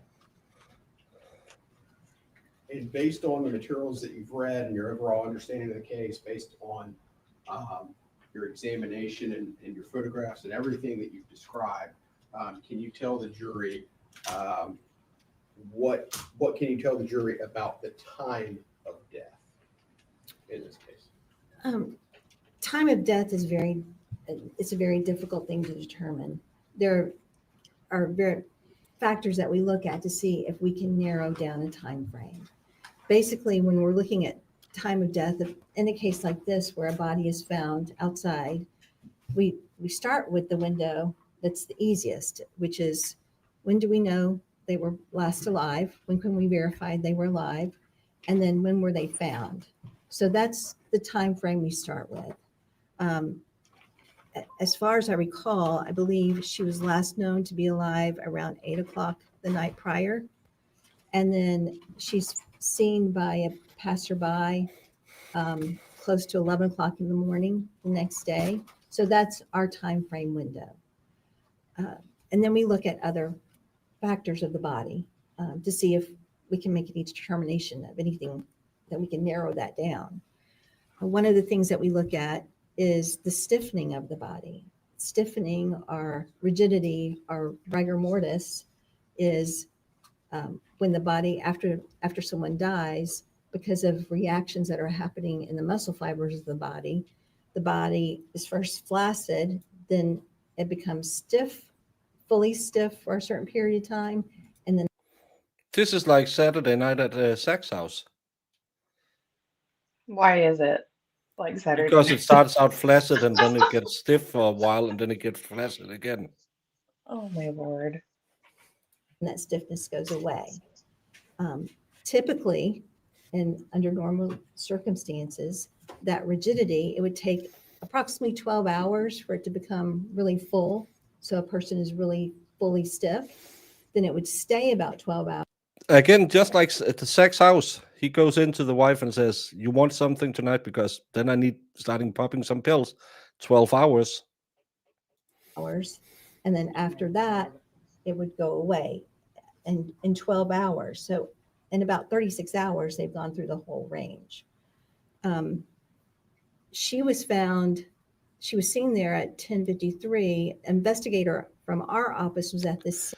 Ha, Penny, it's a word we picked up in a trial once because a very entertaining guy called Roger used it. He might have meant swagger, but it became Swazier. Around 1 o'clock and noted that there was full rigidity. So at 1 o'clock in the afternoon, on August the 24th, she was in full rigidity. Another thing that we look at when we're looking at the body is the lividity that we just discussed.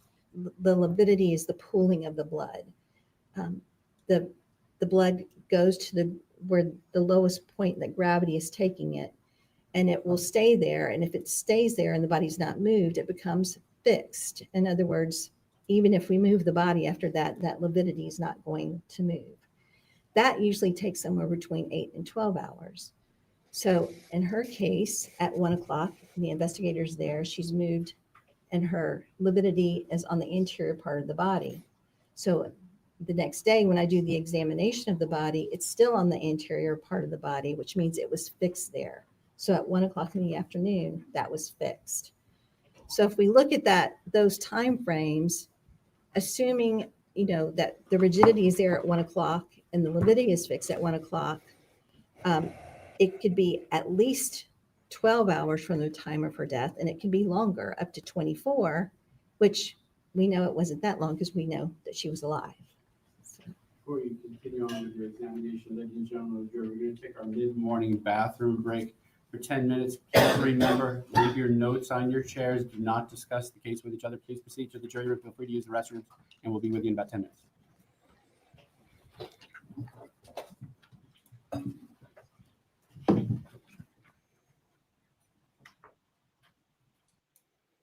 Minute bathroom break. How can the ME talk about these injuries and I have been zoned out? Me too. The only thing I gathered was she had a 19-centimeter cut to her throat. That's ear to ear. That's a long cut. And a massive head wound that led to bleeding of the swelling of the brain. The rest, I don't know. Mm-hmm. That was really, really boring. But Swazier is this thing, if I can find it. Where's my Swazier, Jamie? I lost my Swazier. You better. Okay. Yeah. Do you remember any description as far as the size of these men? Yeah, I remember the size of them. I know I could tell by the Swazier who that one was, by meeting him different times up there at Paula's. I knew the Swazier is, get that word right, Swazier? Okay. I don't know what that word means, so I'm sorry. Oh, his style, his walk, his talk. Okay. That was in Florida too. That was the Treehouse Pro Se murder trial. I love that guy. Brandon is getting his Swazier back. You walk, you talk, yeah. Am I using that word correctly? No. I don't know what that word means. Yeah, That's it's my just, favorite. his walk, his talk. Honey, I'm taking you to Paris and I'm going to get you a Louis Vuitton bag for God only knows how many thousands of dollars because we have somebody else's money to live high on a hog, right? It's not every case that gives us some good ones, but some of them are good. Mm-hmm. Look at Maria. She's out-Swaziering everyone.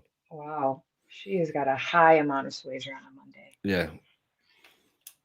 Very sexy car. High amount. I'm Jimmy. How y'all doing? Yes. When did you first meet Maria? This is in the summer of 14. And where did you meet her?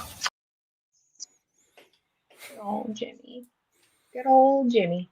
She came in to buy a car, and then she came back the next day, and I checked the old undercarriage. She got those short shorts, those cowboy boots on.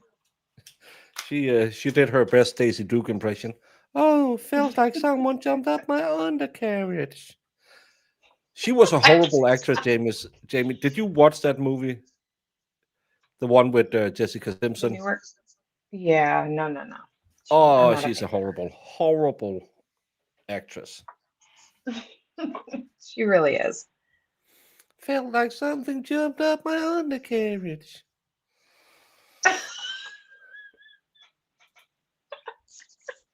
Is that her line? I don't remember. Yeah, Much of her she's line. standing. She's trying to distract one of the police officers, so she's standing in her Daisy Dukes and her crop top, and he comes over and says, "What's wrong?" And she says, "I feel like something jumped up my undercarriage."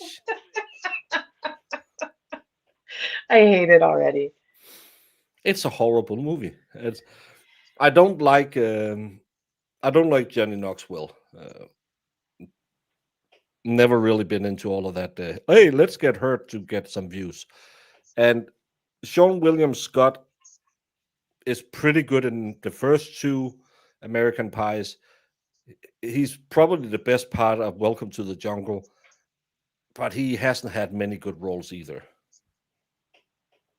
He was popular. That was why they pulled him there. But yeah, like it wasn't. No, I wasn't a fan.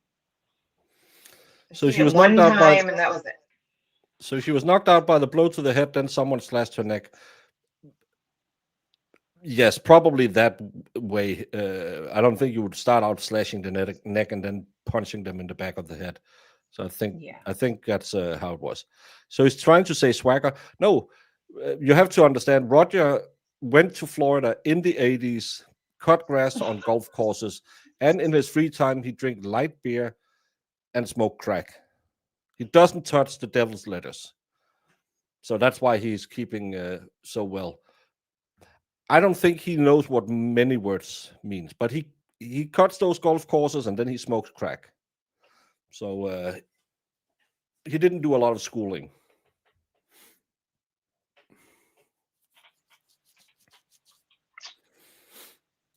Yeah, I can't even remember seeing him in something since the last American Pie. But that's the same with the guy. What's his role? The one who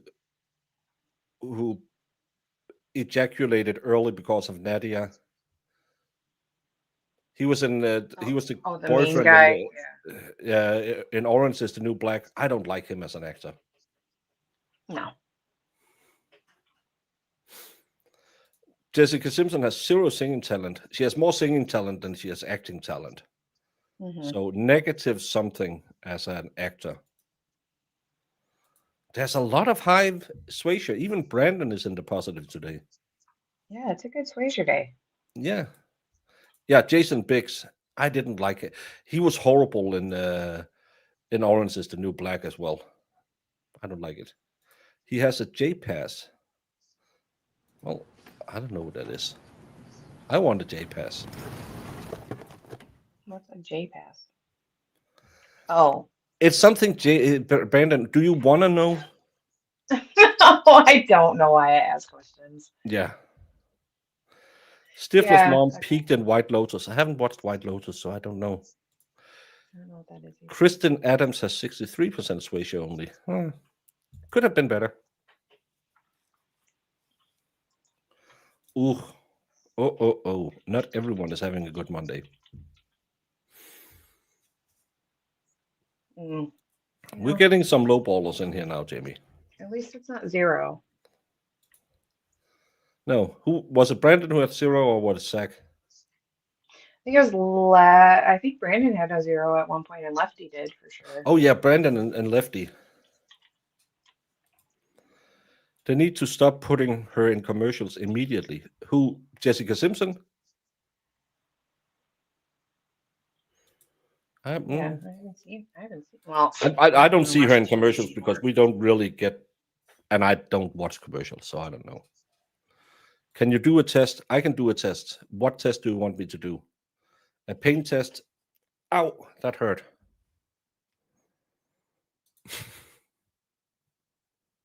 Oh, you got 1. Yeah, Lefty got 0. Why is Sue number 1? I demand a recount. Because Sue is taking over today because Danny is the one to blame for everything today, Zach.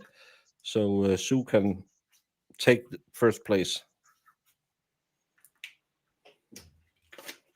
Oh, Stifler's mom. Stifler's mom is in all the commercials.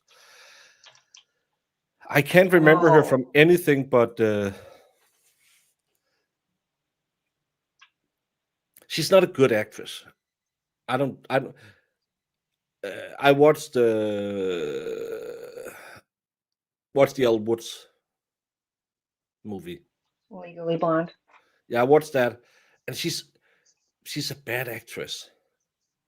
She has a massive pair of knockers, but that's kind of the deal with her. She has an annoying voice. She doesn't act that well. And yes, I do watch Legally Blonde 1 and 2 sometimes. And yes, my favorite rom-com is 10 Things I Hate About You. But I don't think she's a good actress. There's way better actresses out there.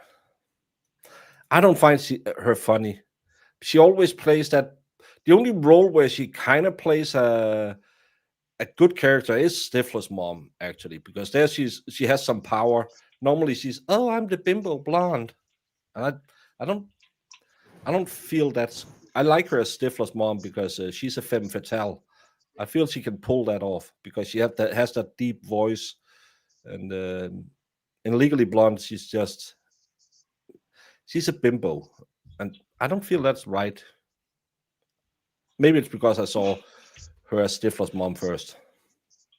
Even Zach has high ratio. Oh my god.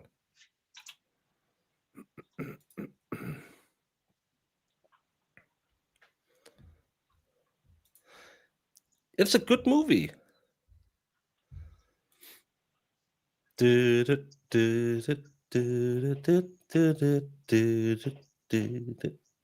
I love you, baby, and if it's quite alright, I need you, baby, to hold me through the night. It's a good movie, Jamie. Why do you hate it? What? 10 Things I Hate About You? Yeah. No, I like that movie. It's a funny movie. I mean, it's not my favorite ever, but it's good.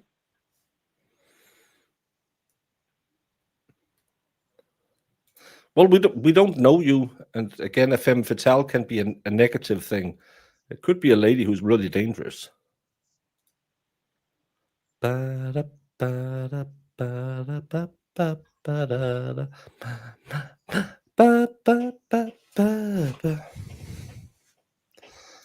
of my favorite movies of the Sweetest Thing is The Sweetest Thing. I think you mean. I don't know what that movie is.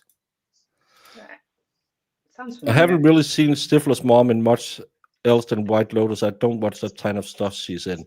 Well, you should watch Legally Blonde 1 and 2. It's funny, stupid little movies, and I like them. They're good. Bent and snap. Bent and snap. We don't have any DNA testified to so far, but the DNA will show he is the baby daddy. I don't like Mystic River. It's too slow. Wound. If you were to set aside the other injuries in this case and simply look and examine the neck wound. That's a horrible show. That's an American show. I can't watch that. It's way too American. It's that type of humor where they almost tell you laugh now, and I really don't like Two Broke Girls. Yeah, it goes along with. I'm not a Big Bang Theory person. I hate the laugh track in these shows. It's too much. It's okay to watch Big Bang Theory where they have a laugh track or a live audience, but probably piped in some laugh track. But that show, it's so clear. We're gonna stop here. You're gonna laugh, and I just don't like that kind of humor. By itself, is that sufficient to cause the death of Tania Wise? So if she did not receive immediate medical attention? Yes. Okay. And part and parcel to your autopsy, is there a process by which a blood standard is collected? At the autopsy examination, we do collect a blood standard DNA sample. Okay, and what is the purpose of that? It could be for anything, for comparison with other DNA, for comparison with evidence, for anything that might come up in the future. Okay, so if investigators find a blood spot and they don't know the identity, would they be able to take the blood standard and then compare it to see if there's a match? Correct. Okay, I'm going to show you what has been marked as states number 144. Do you recognize this? I think I And you can open it up if you need. watched part of the first season once.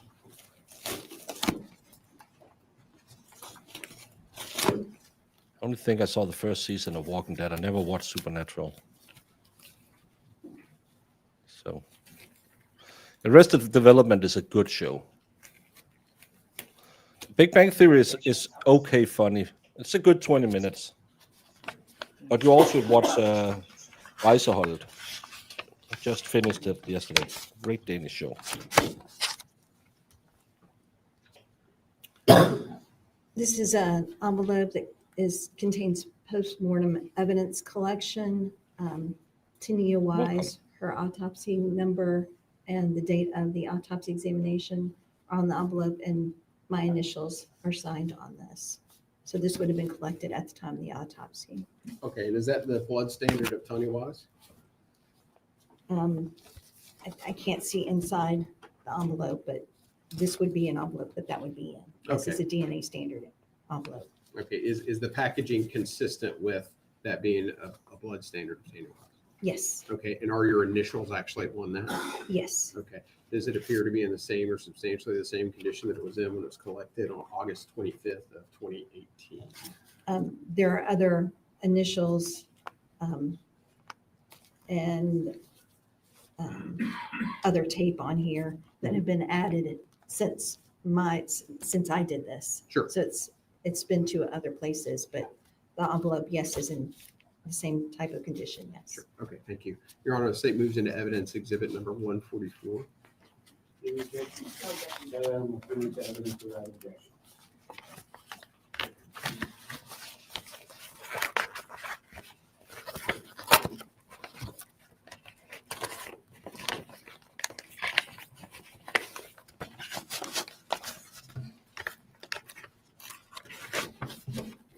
Thank you. Okay, doctor, now I want to turn your attention to the baby, Josiah Wise. And I'm going to show you what has been marked as State's Exhibit number 138 for identification purposes. What are we looking at here? During the autopsy examination, as we open body cavities, we take photographs of things that are, any findings, internal findings. This is the abdominal cavity of Tania Wise opened, and that large object you see there is the uterus, the womb, and it is extremely enlarged because of a pregnancy. Okay. And turn your attention now, and we'll move ahead to Exhibit 139. What is that? This is a photograph of the womb opened up. The head of Imagine seeing inside these this photos. amniotic sac, you can see which is still intact. There's a fetus, a near full-term fetus. The head of the fetus is toward the birth canal, the vaginal canal, so it would be in a head first type of positioning, and it's a near full-term fetus. Okay, so it was head first into the womb. Is that right? Correct. Okay. In Exhibit number 140. This is the baby after I've incised the amniotic sac and I'm removing the baby from the body. You can see that this is the same position it was in. Full-term child with no abnormalities noted. Full-term fetus with near full-term fetus with no abnormalities noted. Okay. Maybe. And Exhibit number 141. This is The fetus, Josiah Wise, on the examination table, you can see that anatomically is well-formed male fetus. All the weights and measurements are consistent with the estimated gestational age of 38 weeks. Okay. Exhibit number 142. And this is the back showing there's no abnormalities, nothing abnormal about the development of this fetus. Okay. And exhibit, finally, the last exhibit is 143. Again, this is examination of the fetus showing that it's well formed. All extremities are well formed. Hands, feet, fingers, and toes are all well formed, and the base are well formed. Did you weigh the baby and measure the baby? Yes. Okay. Can you describe your results? The weight was 5.22 pounds, and the measurement was 20 inches in length. Okay. And I believe you said that there were no abnormalities. Is that correct? Correct. Okay. Based on your autopsy, as well as your review of Ms. Wise's medical records, is there any indication that this was anything other than a healthy baby boy? No. This was a healthy baby boy. Yes. Did the baby live after Ms. Wise died, or did they die at the same time? Can you provide some detail on that issue? At this gestational age, that infant, any infant or fetus inside the womb is dependent on the mother's blood flow for nutrients and oxygen. When the mother has died, that blood flow stops. So the infant doesn't die instantaneously, but as it's depleted from oxygen and blood flow, it would die after she died in a matter of minutes. Okay. And what was the baby's cause of death? Well, this was an intrauterine fetal demise, and it was an intrauterine fetal demise due to the maternal death due to blunt and sharp force trauma. Okay. And final few questions. Based on your training and experience, could the head injury to Tania Wise have occurred before the neck injury? It could have, yes. Okay. That's all the questions I have. Thank you very much. Cross-examination. Thank you, Judge. Just very briefly. Ma'am, you said that you reviewed Ms. Wise's medical records. Yes, I was given medical records to look at. Okay, and did that include her records from her OBGYN? There were some OBGYN records, yes. Okay, and you were aware then at the date of her last appointment with her OBGYN on August 13th of 2018, that they estimated that the fetus was 31 weeks gestation. Is that correct? I don't recall that from that one. Would it refresh your recollection if I showed you her OBGYN's records from that date? Okay. Permission to approach the witness, Judge? Thank you, Judge. Yeah, this probably, yeah. This is not on recross. This is just cross. Well, I'll keep the banner on so till we move on from the baby stuff. I don't normally do trigger warnings because we're watching a murder trial. You should expect to hear bad It does stuff. say 31 weeks. Okay, so on Ms. Wise's visit to her OBGYN, who had been monitoring her pregnancy the entire time, on August 13th of 2018, her OBGYN noted that the baby's gestational age was 31 weeks. Is that correct? According to those medical records, that's what they put in their medical records, yes. Okay, and that was her OBGYN for the entirety of her pregnancy, correct? I don't recall, but possibly yes. Okay, would you like to see all of his medical records? No, thank you. Okay. If that was her OBGYN, that was her OBGYN. Okay, and also on that record that I just showed you, the estimated date of delivery for the fetus was October 15th of 2018. Is that correct? I don't know if that's correct or not. Would it refresh your recollection again if I showed you the OBGYN's records that you reviewed? I don't know if I reviewed those specifically, but you can show them to me. Sure. yes. Is it 22 or 24 weeks that they normally say is a viable fetus? that can survive outside the mom's body. So why is she arguing if it's 31 and 35 weeks old? I don't know. Our daughter had jaundice when she was born, so we had to put her in that light box, and we had to go into the critical ward to do that. And I felt like such a POS because I was sitting there with a healthy, well-formed baby who just had jaundice, and you were sitting and looking at very, very premature babies in what do you call them, incubators and stuff like that, and just looking at those parents, and you're feeling like a big POS because your daughter just needs an hour of light now and again, and then you can just walk out with her. That's that wasn't a nice experience. So, and some of the kids in that ward was younger than this baby was. That wasn't a fun night sitting there.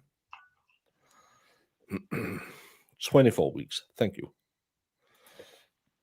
Yeah, and 31, 32, 33 weeks. It's a guesstimate. My daughter, they were measuring her belly and they got it all effed up. So she had to go and get a scan, and because the OBGYN or whatever they call those baby doctors had measured the baby wrong. And there was all of a sudden everyone went into panic and thought he had gotten smaller, and he was fine. Ready to virtual Mr. Thank you.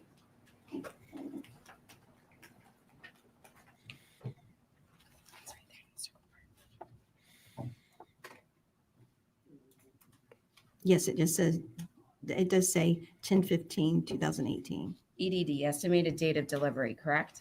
That's correct. And ma'am, in your review of Ms. Wise's OBGYN's records, you learned that she had something called SVT. Yes. Okay, can you explain to the jury what SVT is? SVT is supraventricular tachycardia, meaning that the heart can go into a rapid beat. And it can be potentially fatal for the mother and the fetus, is that correct? It's potentially fatal, yes. Okay, and that's why Ms. Wise's pregnancy was actually a high risk pregnancy.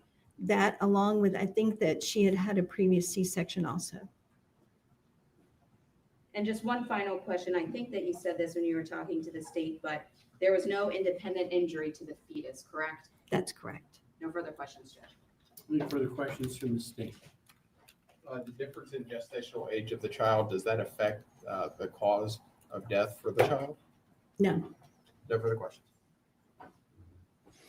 And may Dr. O'Neill be released from her subpoena at this time? Subject to recall.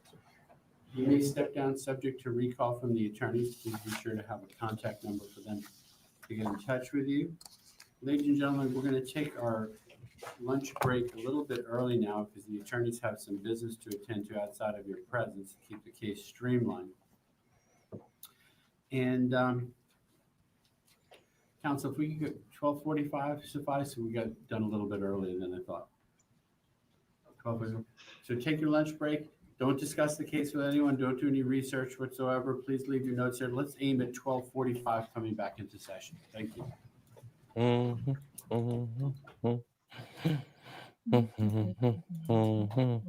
I loved you, baby, and if it's quite all right, I want you, baby, to hold me through the night. La, la, la, la, la. Put on the pregnancy belly. Dad, put on the pregnancy belly.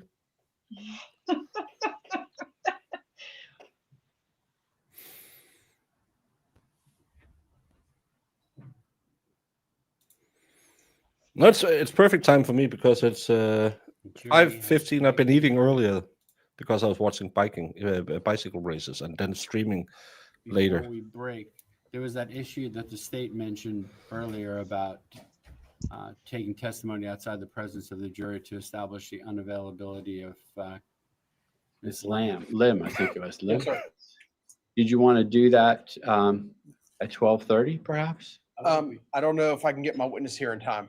Okay. I'll try to get her here as quickly as I can. I just don't know.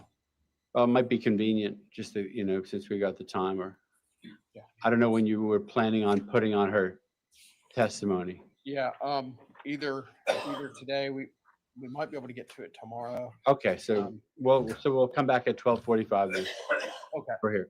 Enjoy your lunch. We'll see you at 12:45. So they are getting a full lunch, an hour and a half. Oh, wow. Yeah. That's for the senior discount I was eating earlier. But that's nice, easing into a nice trial again with a good long lunch break. I'm going to end it today and start up again just to see. Yes, I am a grifter. Just to see if the number are better if I do it, because I've seen a big decline in numbers when I do the words on stream, and an hour and a half. Even Sue would get tired of words on stream for an hour and a half. So we're going to end it. I'm going to redirect you over to this afternoon's show. We'll be starting at 12:40, and enjoy your sliced tomato senior citizen special. I'm having rice porridge for my dinner today. That's going to be good. With cinnamon sugar on top of it.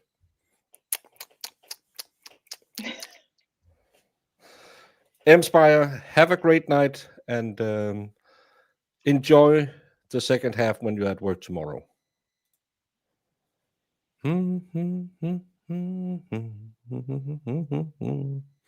Porridge sounds like old people food. It's good for you. It's good, healthy. It's because it's getting cold. It's a comfort food.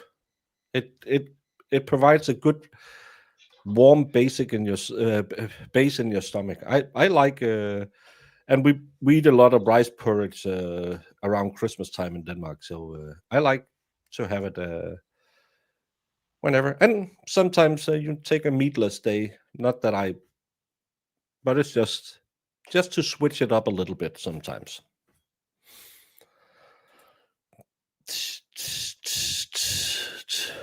You wouldn't have kept half of us if you didn't have. No, but I've seen it also during the Waffle House trial. I would lose approximately 50 people in the afternoon, and I don't have 1,000 people, so 50 hurts me. I'm going to lose like $2 in ad revenue. Come on now, Sue. But like, it seems like What? if the alerts are going out there, that you might get more people to come back. Yeah, the YouTube alerts might, and also YouTube might promote it to other people who are just sitting out there, which they won't do. YouTube has some idea that streams over 4 hours is bad for them. 8 hours is the absolute worst. 12 hours and they'll cut you off.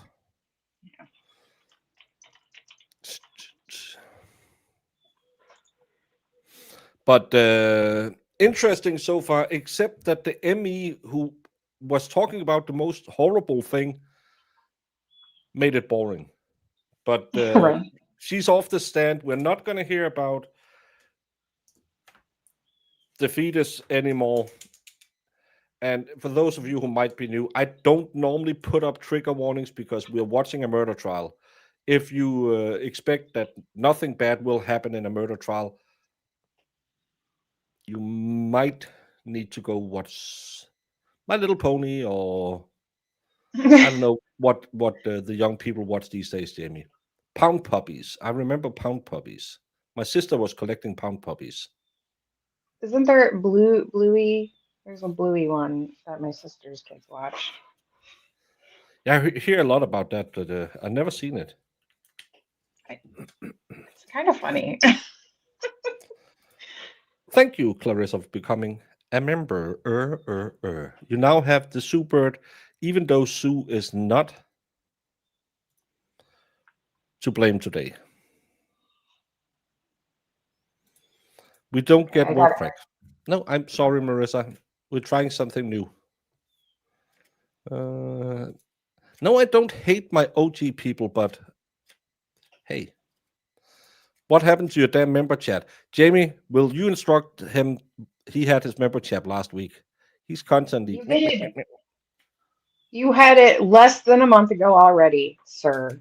He had it at my 3-year birth. No, he didn't show up for my 3-year birthday.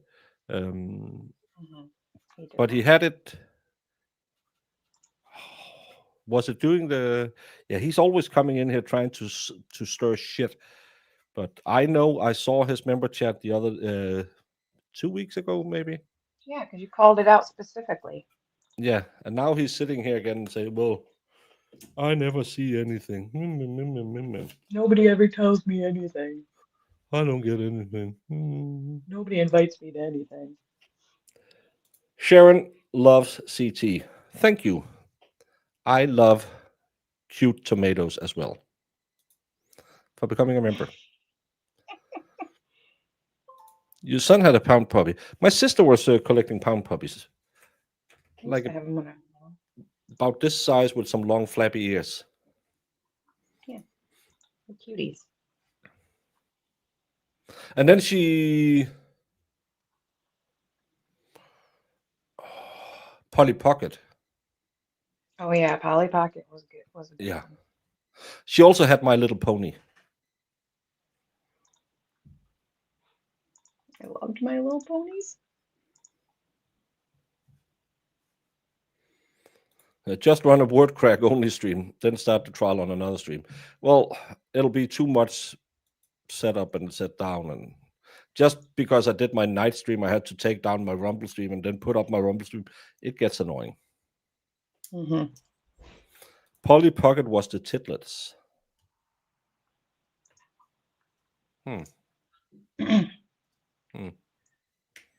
Sure was. Mm-hmm. I had G.I. Joe. That was cool. And I had the Cobra fixed wing airplane. That was a cool airplane. I wanted the big aircraft carrier, but that was like 1,200 Danish at that time. That would probably have been, what would that have been today? 1,200. That's $250 or something like that. It'd probably be $500-$600 today if they were cool. Nice. My G.I. Joe didn't.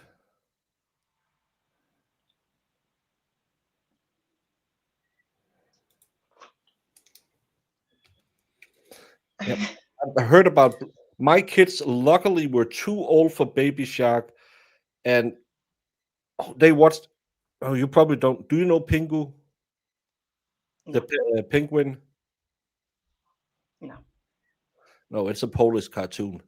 It's the most annoying, but it's really annoying. He goes around and make noises. That's really annoying. I probably can't play. You're funny. My sister actually, like, we were sitting in her house talking, and she was like, "You have to see this show. It's so funny." And I was like, I just remember she showed me a little bit of it, and I thought it was pretty funny. And I was like, "It's a kid's show," and she's like obsessed with it too. So I don't know. This is the worst because he goes around and then he plays on his beak, makes stupid noises all the time. Oh, he looks familiar. Well, it's a Polish cartoon from, I think it started in the 70s. Maybe I have seen it. Word crack is for Fix and Twix. And Sue. Hey, Slidey. Have you seen lawn darts now? They can severely injure people like they used to do. I never understood people using lawn darts for that. You get your Boy Scout knife. I never was a Boy Scout, but one of my brothers had been, so we had one at the house. And you just use that to chuck at each other's feet. It's not like... Then you'll use BB guns and shoot each other in the ass. No. Why would you do that? Because, Jamie, I don't know if you know this, but boys are kind of idiots. Yeah. And we need to go through several stages of our life. One of them is, oh, I really like weapons and I'm going to use them. And then I also really like to hurt other people. And I think it's funny. So I'm going to blast them with a BB gun And of course, you will always shoot for the ass. I have a buddy of mine. I think he still has a pellet stuck inside his skin because you have the round pellets and then you have the pointy ones. We shot one of the pointy ones and it got stuck in his buttocks. I love that you're getting joy out of that. Different time. What? It was a different time. Well, I was obviously older and a little smarter, but my brother and my sister, my younger brother and sister, my brother was trying to shoot something off my sister's head one time. My dad caught him just in time, thank God.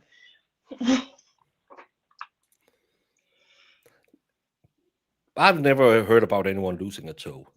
Come on now. My ex-husband and his cousin used to shoot Roman candles at each other. Boys are dumb as hell. Well, I had a buddy of mine. They had Roman candles battles because him and across the street neighbor, they were, let's just say, none of them would have won a spelling bee with 2-letter words. They weren't the smartest. But they had like a stone fence outside of like the front garden, then the road, so they could sit and fire at each other, and both their dads participated in it. And that's just dumb because you'll just put a nail through the top of the Roman candle and you have it'll go boom. We did that a lot. We Stuff like that too. we did that once, and then we might have taped a lot of nails on it and put it inside a wooden room, and you can embed a lot of nails into a wall with that. Probably could have killed someone as well. Yeah, well. Yeah. No, I think everyone should be allowed weapons. I love weapons. More weapons. An armed society is a polite society, because right now in Denmark, we have shootings almost every week and none of us can own a weapon. So it's not working. Instead of banning guns, Jamie, I have the solution. What? Let's ban murder. Let's make it illegal to kill someone. It'll fix every problem. Yeah, exactly. Because who's still doing it? Even when, I mean, come on now, guys. Yeah. It's not nothing to do it's with, not the gun ban. It's the murder ban we need. It's not the the gun, it's the person. But Jamie, before we get too deep into politics, because it always ends well when we're discussing politics, no one ever gets angry about that because, hey, have you ever heard people getting angry over politics? Never. Never. Let's adjourn to the connecting rooms and enjoy our dinner, and then we'll be back in a little over an hour where we can see what's going on in the afternoon part of the show, and you can put some new energy into your earbuds because that was really loud when you pulled that out. Sorry. Everyone, go get yourself some lunch, dinner, nightcap, wherever you are, whatever you are. Come back in about an hour. Follow the Discord, the Twit if you are not doing it already, so you'll get notified when we're back. Jamie loves you all. I'm okay with you. See you later.